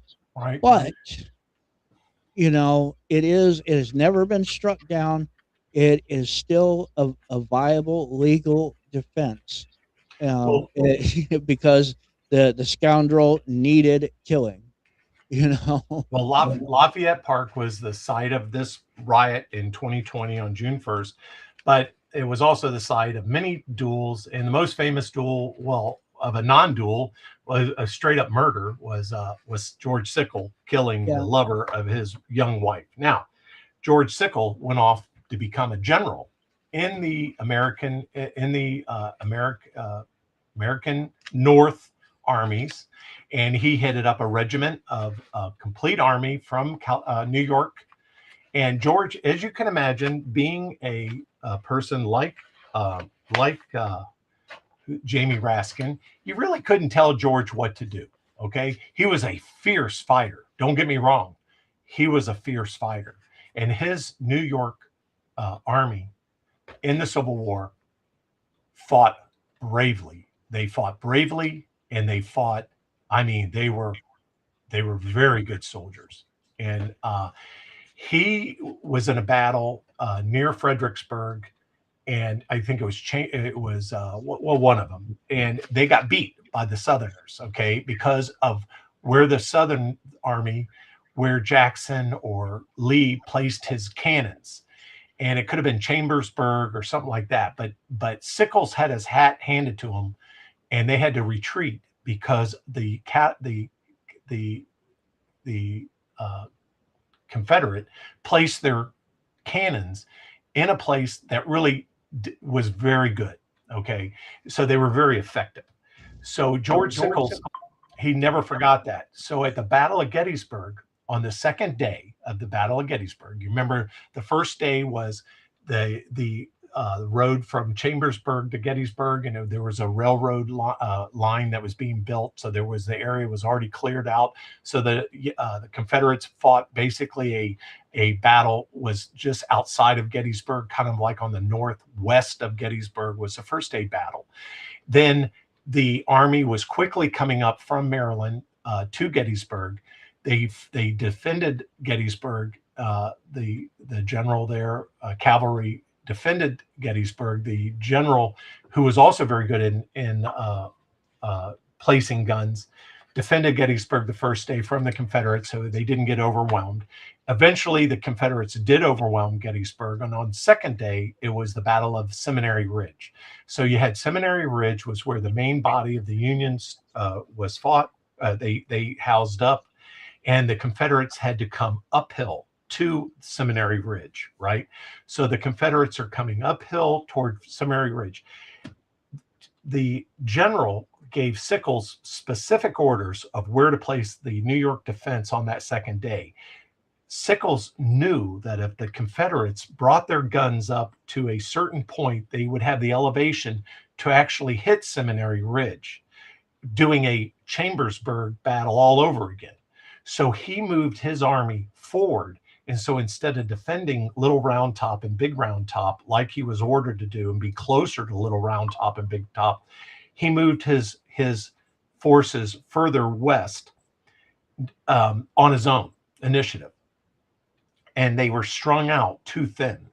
The general came down from Seminary Ridge, told Sickles, why did you do, you're not following my orders? And he tried, and Sickles is explaining the elevations and how the Confederate guns would come in and really be effective. And he was going to defend against that. And so he goes, look, I don't have time to argue with you now. They're rolling. It looks like you're going to find out if it works or not, right? So George fought to the death. Okay, he didn't die. He was hit with a cannonball in his leg, took his leg right off. He was still on horseback, took his leg off. George Sickles didn't die. They put a tourniquet on it. And he's laying there every general had basically their own doctor with them, so the guy's tending to George Sickles. They put a tourniquet on his leg. The cannonball took his leg off. They not only retrieved that cannonball and his leg, but George Sickles in the field, he raised his hat up to show his men that he was still alive, and he started smoking a cigar to let the men know that he didn't die. And they fought basically to the death in New York. I mean, they really held the line against the Confederacy on that to keep them from getting a higher ground to place their guns on Seminary Ridge. Anyway, that's a story. I don't know much about it, as you can tell, Tony. I'm not much of a historian on the Battle of Gettysburg, but I can tell you pretty much every hour where everybody went, right? It's kind of cool, But so if you go to where's the hospital in Washington, D.C., everybody goes to, that President Trump went there when he had COVID, Walter Reed. Yeah. If you go to Walter Reed, they have a kind of a little museum in Walter Reed called Oddities, and you will see George Sickles' leg and cannonball from that battle in the Oddities. Right. Yeah, I don't know if that's sick or not, but that's pretty sick if you ask me. But they were able to save George Sickles' life, and George Sickles went on to become a congressman again. And after the war, and he retells, he becomes a very big Civil War historian himself, writes many books about it. But anyway, that's the story of Lafayette Park, a scene of many duels, and of course the riot in 2020. And I hope we've learned our lesson, because that's all I talk about, is learn your history so you don't repeat it again. Okay, if your garage fills up with junk, and you already know that, why the hell are you boxing up junk and putting it back into your garage? Okay, folks, I'm just telling you, okay? Get rid of it, all right? don't keep doing the same thing over and over and over and over again that is holding you down, right? So anyway, hopefully they won't allow riots in Lafayette Park anymore. I advise against it because it might be a very dangerous proposition these days. So go ahead, go right ahead, go right ahead. You know, that's it. That's our show today. Hope it wasn't. Real quickly, band history, just to let you know. Um, James has been having some health issues that have prevented him from coming on, and he is going to see the doctor today to find out exactly what's going on. He thinks he knows what's wrong, but you know, he's not a doctor, nor am I. So Yeah, we'll wait until we have a diagnosis from the doctor and etc. before saying anything about what it is or anything like that. And but he should hopefully be back soon, and we'll go from there. yeah, man. We'll cover it. I was, believe me, I've got stuff to do. I'm trying to fix up. I'm trying to do some bright work now on the house for curb appeal. I'm not selling my house. It's just my retirement. It's my retirement house, and I want to make it as nice Yeah, as I can. And I've done a couple of interior rooms. you're welcome, band history. Yeah, and I enjoy doing this show, and I enjoy working with Big Tony and with Empty Pockets podcast, and Oh yeah, and I wouldn't be here if I didn't enjoy doing this show. yeah, So and killer and believe work believe me, and believe working me. with Go ahead.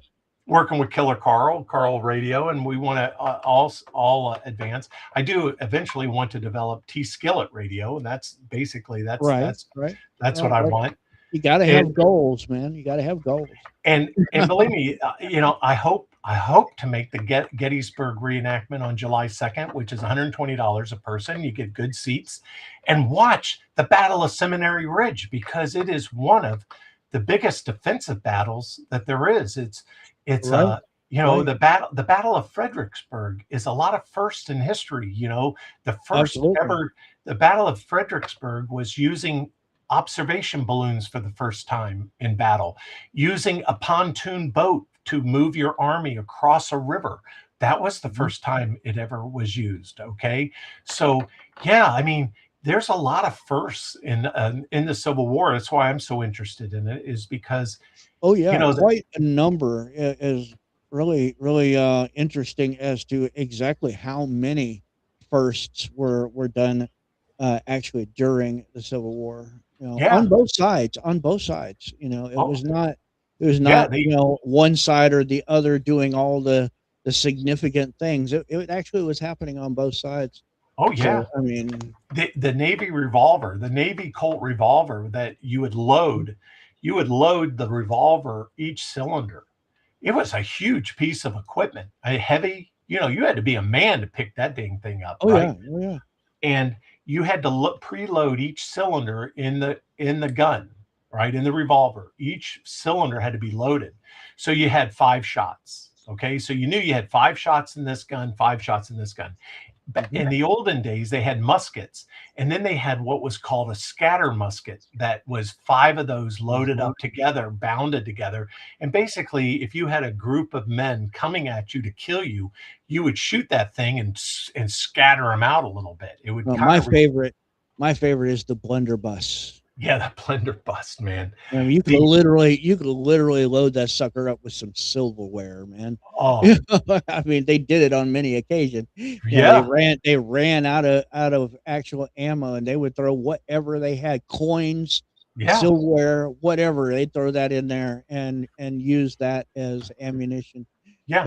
So so when you see Cogburn, the cowboy movie where he's riding on horseback with the reins in his teeth and he pulls out these two Navy Colts, they did that in the Civil War. That was part of the cavalry, and the Confederates were so good at it because they stole a whole bunch of these Navy Colts, these revolvers, these Navy revolvers, and they would ride into the cavalry and they would shoot the general or shoot the lieutenant first. That would be your first victim, was the officers, and Oh the yeah, and the other side would be like, cut off the hey, head of the snake.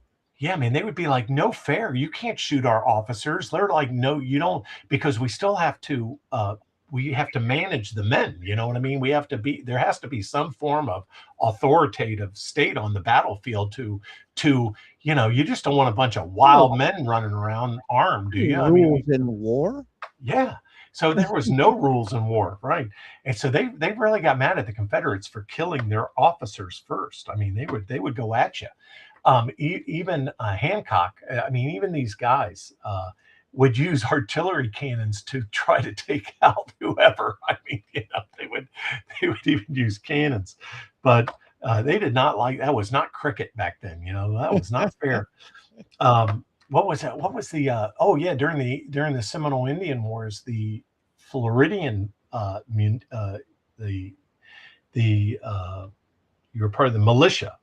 The Floridian militia used to bury powder and bullets, powder and lead in strategic points and know where those burials were, because as they were fighting the Seminole Indians, they would run out of powder and bullets, right? Like you said. So they would retreat back to a point where they could uncover their stored supplies and begin the battle. And that was tricking your enemy to think that you were out of bullets and you didn't have anything left. So they Oh, would a they would strategic retreat. right, a strategic retreat. So they would like mass and come at you for the final thrust to eliminate you, which would be elimination. And you would let them have it, man. You would be all loaded. You would be ready, loaded for bear, and you would take it to them. And Mhm. then they would realize, are they really, do they, they didn't know what was happening. Well, guess where that technique was used in World War II? It was used by Rommel. Rommel would bury diesel and munitions and food all throughout the desert. And as he would retreat from the British, he could refuel his vehicles and his ammunition. Guess what it also did? As he was going forward, he was also replenishing his armies with ammunition and fuel to keep his forward going forward. Today, when they're drilling oil wells in the desert in the Middle East, they have to first send down metal detectors, Tony, to find out if there's anything buried down there before they start drilling. You Yep. know, You don't want yeah, to hit something bad, you know. like an ammunition and stuff like that. Yeah, Right, exactly. right. Exactly. So they have to send down metal detectors first to see if anything's been buried underneath it before they start drilling a well all through the Middle East because of that. So this technology was learned through history, and they still use it today. Trust me. Yeah, they always say, yeah, Iran is completely we have completely unarmed Iran. Yeah, don't believe that No, for a second. yeah. They got stuff No, buried. They've been burying stuff for hundreds of years, right? For 1,000 years, they've been burying stuff. So, yeah, yeah, no wise military leader would ever allow its forces to be completely yeah, unarmed or yeah, disarmed. yeah, They would have caches of weapons and supplies, hidden. They would never allow themselves to be completely 100% disarmed. yeah. Not not Well, not a good leader, not a good wise leader. I still have 10 hands. I still have my hands and 10 fingers. I am now going to try to master miter sawing, and I think I am now going to take my miter saw and put it to a 45-degree angle and start cutting my joints like that instead of doing the 45 with the blade like that going up, chopping it. So I'm going to try this way. Tony, what do you think? Think that might be work a little bit? As long as you remember to reorient your piece of wood accordingly. Right. So I mean, you don't still have your wood in the same position as you were before, and now changing the orientation of your blade, you have to reorient your wood as Yeah. well. So I think you're smart enough to figure it out. I'm Um, not that smart, Tony. I give up quite easily. well, look, If things, I if know things, I if, know guys in construction that can't even read, and they can make those cuts. Yeah, well, I give up easily and I start to cry. That's my problem. I start to throw things and cry and I was throwing away a lot of material that cost me a lot of money. And my buddy told me, go buy some cheap wood and master it before you start destroying all your good pieces. And I said, I'll be okay. Yeah, he was right. He was exactly right, you know? So yeah, I don't take advice very well. So I don't know what Yeah, the hell. Watchman, you're right. Crown molding is a little tricky, but luckily he's not doing that. So Well, he's working on the posts yeah, outside of his home. I'm covering posts. I did some top work and I did some crown molding to make it prettier because my I'll be honest with you, I had the posts installed when they rotted out and I had them installed over a weekend by somebody who just didn't make them pretty. That's all. They just slapped them up there and we painted it and we were done with that project because I had to go out of town. So it was like I only had like 2 days to do projects and that's just not enough time sometimes to make things pretty. So now I'm prettying them up. Does that make any sense? Right, right. Yeah, you gotta, Yeah. you gotta make everything look good. Yeah. Uh, I mean, especially when you live in those really fancy gated communities with the I, I, HOAs and I my community is an HOA, but it's not gated. I had on Friday was not a good day. Friday was firing day. So I fired our lawn service for the association and I fired my pest control for the homeowner association because they just weren't getting the job done. So Friday was firing day for a couldn't lot keep of the vendors. pests out, huh? Yeah, I mean, either you do it or you don't do it. It's just one of those things. Right, right, right, And the sprinkler guy is going to get it if he don't clean up his act. So I'm just letting you know now. It's like right, right. you got to Yeah. keep these If vendors if if, honest. if Skillet's sprinkler guy is watching, do a better job. Yeah, 'Cause, they're you trying. might get fired there. He's already threatening it. So, Yeah. So, and yes, everybody, please pray for James. oh, Pray he's that fine. pray that he feels better and that he recovers quickly and he comes back to us in one piece. Yeah, yeah. Or hey, James, don't fix any of your anything and come back in pieces. That's another thing to look at. So how about that? I don't know. That's what I I don't know how we. I don't know how we would actually do the show if we had James pieces. in multiple pieces. Yeah, That come would back in be pieces. Yeah. Just don't do anything that with that Cantana because I got my name on that motorcycle Cantana. That was the cool. I don't want to ride it. I just want to redo it and put it on display because that was the coolest looking motorcycle. That Cantana came out before their Honda Hurricane with all those race rockets. right, right. The rice rockets. Yeah. They called them crotch rockets, but that Cantana Yep. that was a thing of beauty. I mean, just something right out of like somebody drew that from starting from scratch on that one. Well, I'm sure somebody did. At some point. But yeah, rice burners are popular. I mean, especially in these days and times. I still like good old American or British made motorcycles. Oh yeah, you take a good Norton or a BSA or God, who wouldn't want that what was the one called they used in war? They had their it starts with an R. Um, and it's an over the road motorcycle, but it's like can keep going through anything. I mean, just keep running and running and running and running. It's not a Rover. It's I forget a Rothman. No, it's I don't know, but I think it starts with an R. Motorcycle. But you got BSA, you got Nortons, you got Triumph. Mhm. Um, Then you got that one that's the Royal, like a Royal Infant, something like that. A Royal in something. I have no idea what you're talking about, but yeah, I've always been partial to either Harley Davidson or Triumph Yeah, myself. As yeah, far as motorcycles go, I have one time a long time ago. One of my very first motorcycles I ever had was a Suzuki, yeah. Yeah. And that was fun. It was fun. I will not say that that little rice burner wasn't fun.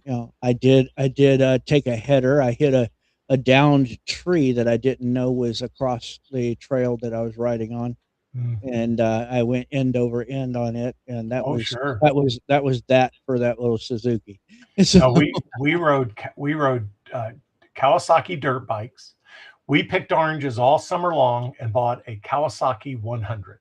So we picked oranges all summer, took the money, and bought a Kawasaki 100. And so we all took turns riding on that. We always had to take turns.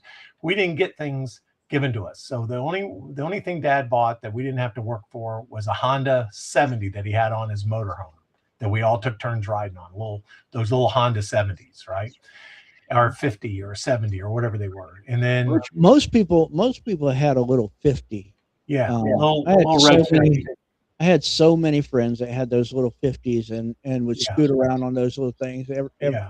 all over the place. All over the place. So we had that, and you could lift it up and put it on the back bumper of the motorhome, tie it on, and you were good to go. So we had that, and good thing we did because when we lost a trainee in Yellowstone. My dad had to get up in the morning and ride that all the way into town to get a tow truck to tow the motorhome back, right? Hmm. So we had that, and then we got the Kawasaki 100 after picking oranges. Then we got a Kawasaki 350 that we all were working part time, paid for that, and then we got a Penton 400. Penton that was the most expensive motorcycle we ever bought. Then we bought a Honda 350 street bike. I rode that when I was 15, and then the Royal Enfield, right? The Royal Enfield. Okay, now Enfield, I know what you're Royal talking Enfield. about. Yeah, the Royal Enfield. I always wanted a Royal Enfield.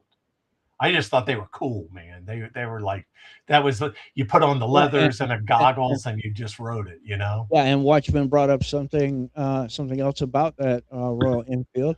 It was nicknamed the Flying Flea. Yeah, yeah, yeah. So we had a Honda 3. So I told my girls, I've always had money for I could buy anything I wanted. And I could buy any kind of used, I mean any kind of Harley I wanted.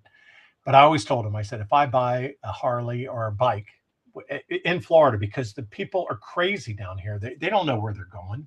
You would get murdered. If I lived in North Carolina, I'd have like 10 bikes, but I don't. I live here. You don't ride a motorcycle in Florida because you'll get killed. They'll Well, wipe you out. certain parts of Florida. Yeah.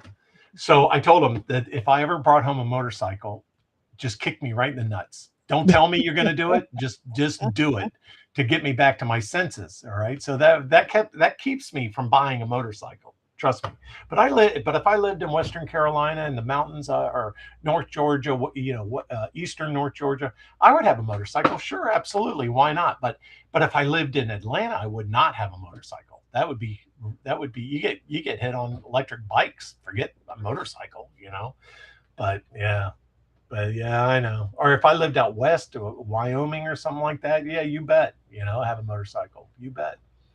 But not in Florida. You get killed down here. They'll hit you. They're not seeing you. All Well, right. it's not that they don't see you. It's for some reason the people in four-wheeled or more wheeled vehicles believe that they own the road, and you know that's just not true. But they believe they do, and they are apparently jealous of people on two-wheeled vehicles because, well, people on two-wheeled vehicles can do things like split a lane. A Oh, car can't. A car can't do that. let me You let me. know? The crazy motorcycle drivers in Orlando. They say watch out for motorcycles. Yeah, they're not watching out for us, buddy. They are the Oh, but craziest I drivers I ever guarantee. seen in Yeah, my life. I guarantee you, Skillet. And I know this from personal experience. I guarantee you that motorcycle driver is more aware of what you are going to do before you do it than that you are of him. Yeah, I can guarantee it. yeah. It's not that they don't see you, they are not paying attention to you. Oh no, they're paying utmost attention You to you. everything around them because It, they have to drive defensively oh, because of the way people in cars are in are towards them. in Miami, Florida, and Fort Lauderdale, those rockets go 150 miles an hour on the Hmm. turnpike, and you can see them in your rear view mirror. So you get over. I do. I get over. Give them wide berth. They will pass you doing 150 miles an hour, or as fast as that rocket will go. Yeah, they'll pass you like you're standing still. Yeah, Oh yeah. and you go, and you're saying to yourself, he's not long for this world. That one is not long for this world. Well, So it's that's go the in thing. peace.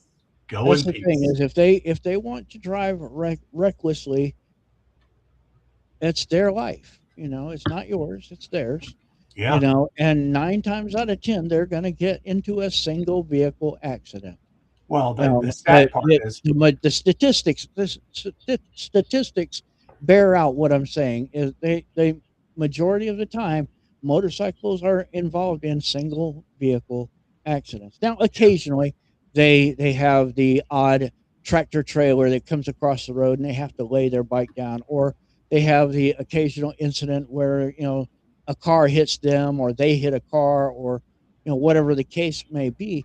But the majority of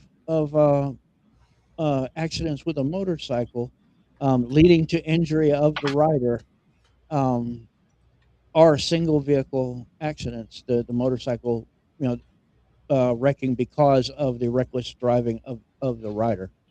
So yeah. I mean, so it's in my opinion, it's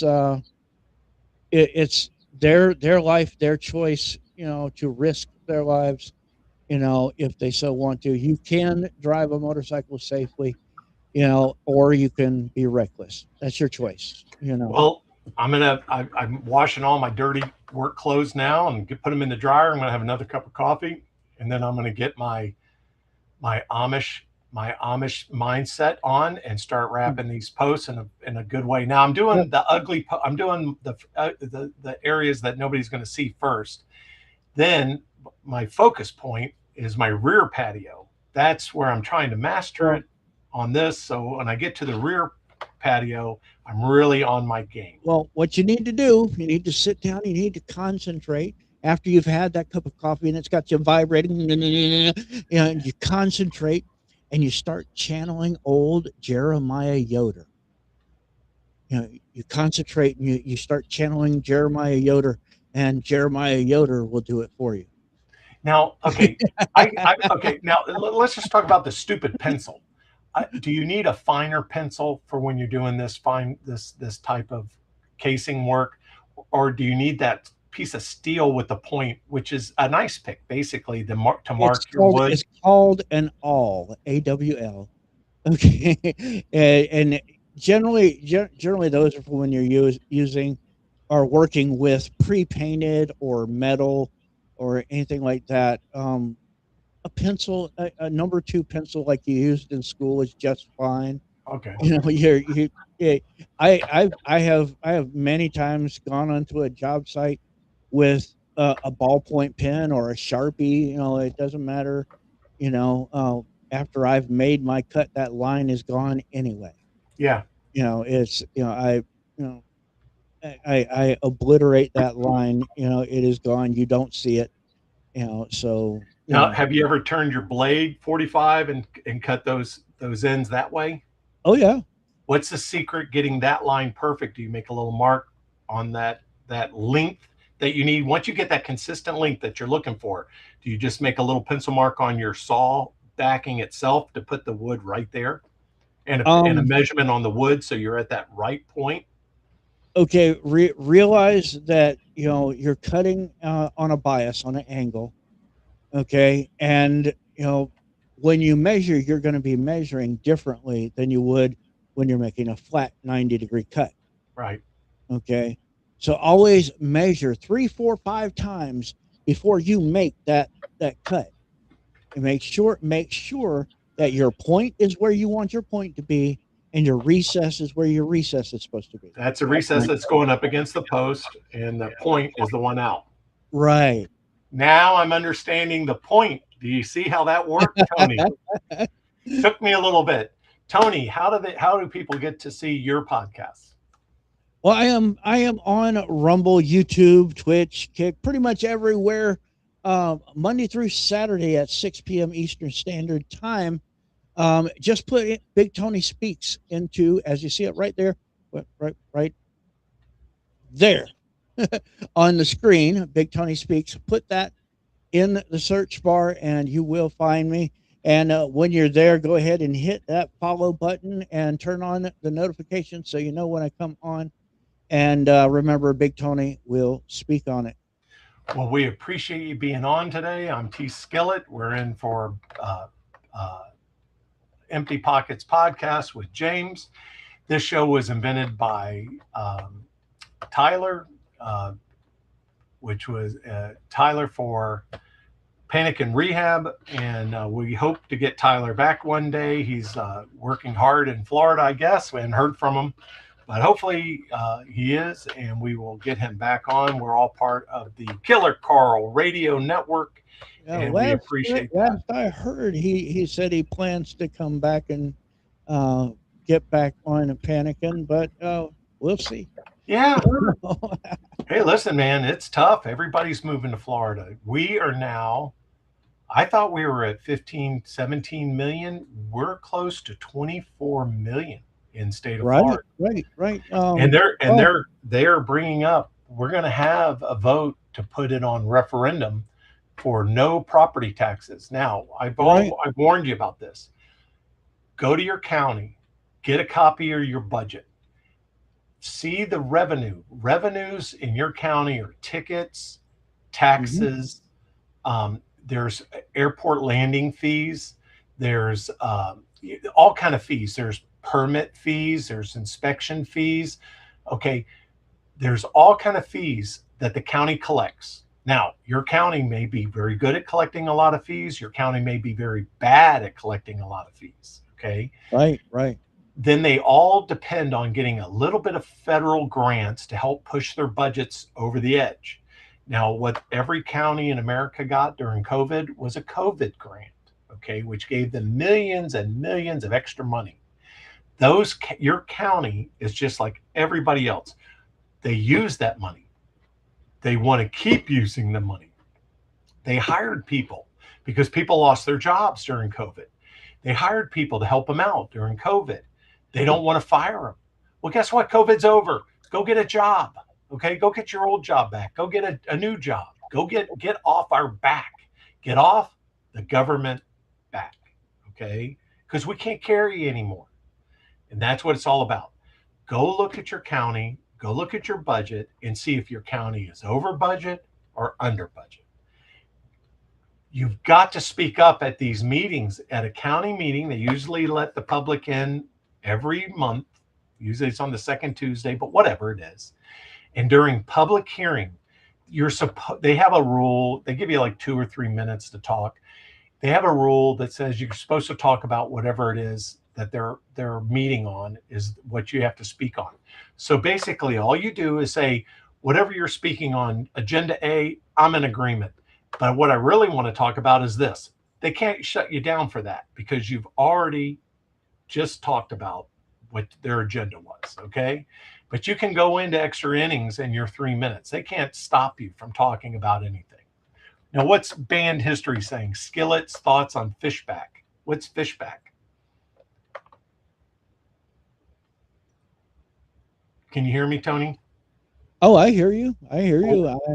I'm waiting for band history to answer that one.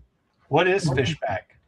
Anyway, so anyway, they did the state of Florida. Get this. So the state of Florida did an audit of all the cities and counties in the state of Florida, found out that they just were spending money hilly-willy, and just by stopping all this silliness of money, they were all within bounds of what we receive just on the revenues that are collected. They could probably do without our property taxes. And let me tell you what property taxes does. It keeps you landlocked in your house. Why do you think I'm fixing up my house? Because I pay low housing taxes. I'm grandfathered in, been living here 35 years. Why would I want to sell this house? Could make a lot of money, of course. and take that and reinvest it in another bigger house or a smaller house or a nicer house or move to the beach or whatever, right? And then start paying new taxes at a new level at that new place. Not going to do it. Why would I want to do it? Right? Right, So right. that's the whole thing is they're Oh, trying to they're the trying to do Fishback, away with taxes. James Fishback, the Republican running for governor of Florida. Oh, okay. He Well, wants your opinion. He wants your opinion on James Fishback. I don't know anything about it. I'm voting for who's the guy from Fort Myers that's a congressman. I'm voting for him if he runs. So he's a congressman now. Yeah, don't. I'm not voting for. Um, who's the lady that was our congressman that impeached Trump? Um, Well, of course you're not going to vote for Demings. Yeah, no, Val Demings. Okay, Val Demings was a police chief of Orlando, right? She was the most sued police chief in history. They had to pay out millions of dollars, right, right? right. Her husband, guess what he did? He was our sheriff, right? Demings. He was our sheriff in Orange County. Now he's the mayor of Orange County. He's running for governor. So you got Demings. I'm not voting for him. Okay. We got a dirty county. Orange County's dirty. It's got a lot of trash. They don't take care of their county facilities. So no, I'm not voting for Deming because I don't want him to do that for the whole state of Florida. Okay. Uh, Right. so yeah, you got to take care of the state. And I'm voting for anybody who's going to vote against property taxes. That would be awesome. If I didn't have to pay, it isn't that much. I'm landlocked. I'd love to move to a newer house. Love to, but I'm going to fix up this one. So I'm fixing it up to the best of my abilities. Oh, my aching back. Well, at some, Oh, at some point, you may either want or have to sell that property, and you want to have the best value you can possibly have. So well, the you, problem, you want to keep it fixed up and in good repair and looking good, yeah, so that when that time comes, you you get a get couple of good, bucks. yeah, you get a good value out of it. Maybe make some profit. The biggest problem that we have in Florida is our fresh water. Right, getting enough of it quench the thirst of all these visitors and all these people moving here, and process your poop. We're on septic. You can't have a whole state on septic. Okay, it just isn't healthy. You have to process the poop. Sorry, just has to Mhm. happen. So put some land aside for massive solid waste processing centers. And no, you cannot pump the processed poop out into the ocean like they do on every coastal city. Every coastal city, it's always happens during hurricane. They can't wait for hurricanes. And you know why? It's every story every year. They accidentally release the valve that pumps all that stuff out into the Well, ocean just during a major hurricane. And they yeah, go, whoops, we made a mistake. I can't believe it. They would just fine a public company to death if you did that, right? And it's just your go right over to Tampa. Tampa Bay, they still have sewage pipes running straight out into the bay, and they are still flowing. Let me there's tell you, you do they not say want to eat any of the fish from out of that bay. they say they don't. Oh no. Even Key Biscayne's solid waste processing plant is right on the coast. It's right there. You're telling me they're not going to use those pipes they installed that go out 3 miles? They go out for miles. They installed those pipes 100 years ago. They're not going to use those pipes. I'm sorry. Don't believe you. Right, Sorry. exactly. And unfortunately, North Carolina, Cape Hatteras, you get a lot of our debris and poop, man. Unfortunately, because that's where it goes, right up the right up the what do they call that? The channel. I don't know, whatever it's called. It's whatever. Yeah, I don't know either. I'm not big into all that, but Anyway, believe it or not, there's a flow that goes north from Florida, and it's located just off the coast of South Florida, and it's about 32 miles off the coast of Orlando, and it gets even further out. So if you're in Jacksonville and you want to get out to the Gulf Stream, that's what it's called, the Gulf Stream, and it moves about 2 to 3 miles an hour, 2 to 3 miles an hour. You got to go out 100 miles off Jacksonville to get it. But eventually it goes all the way to Cape Hatteras, right there.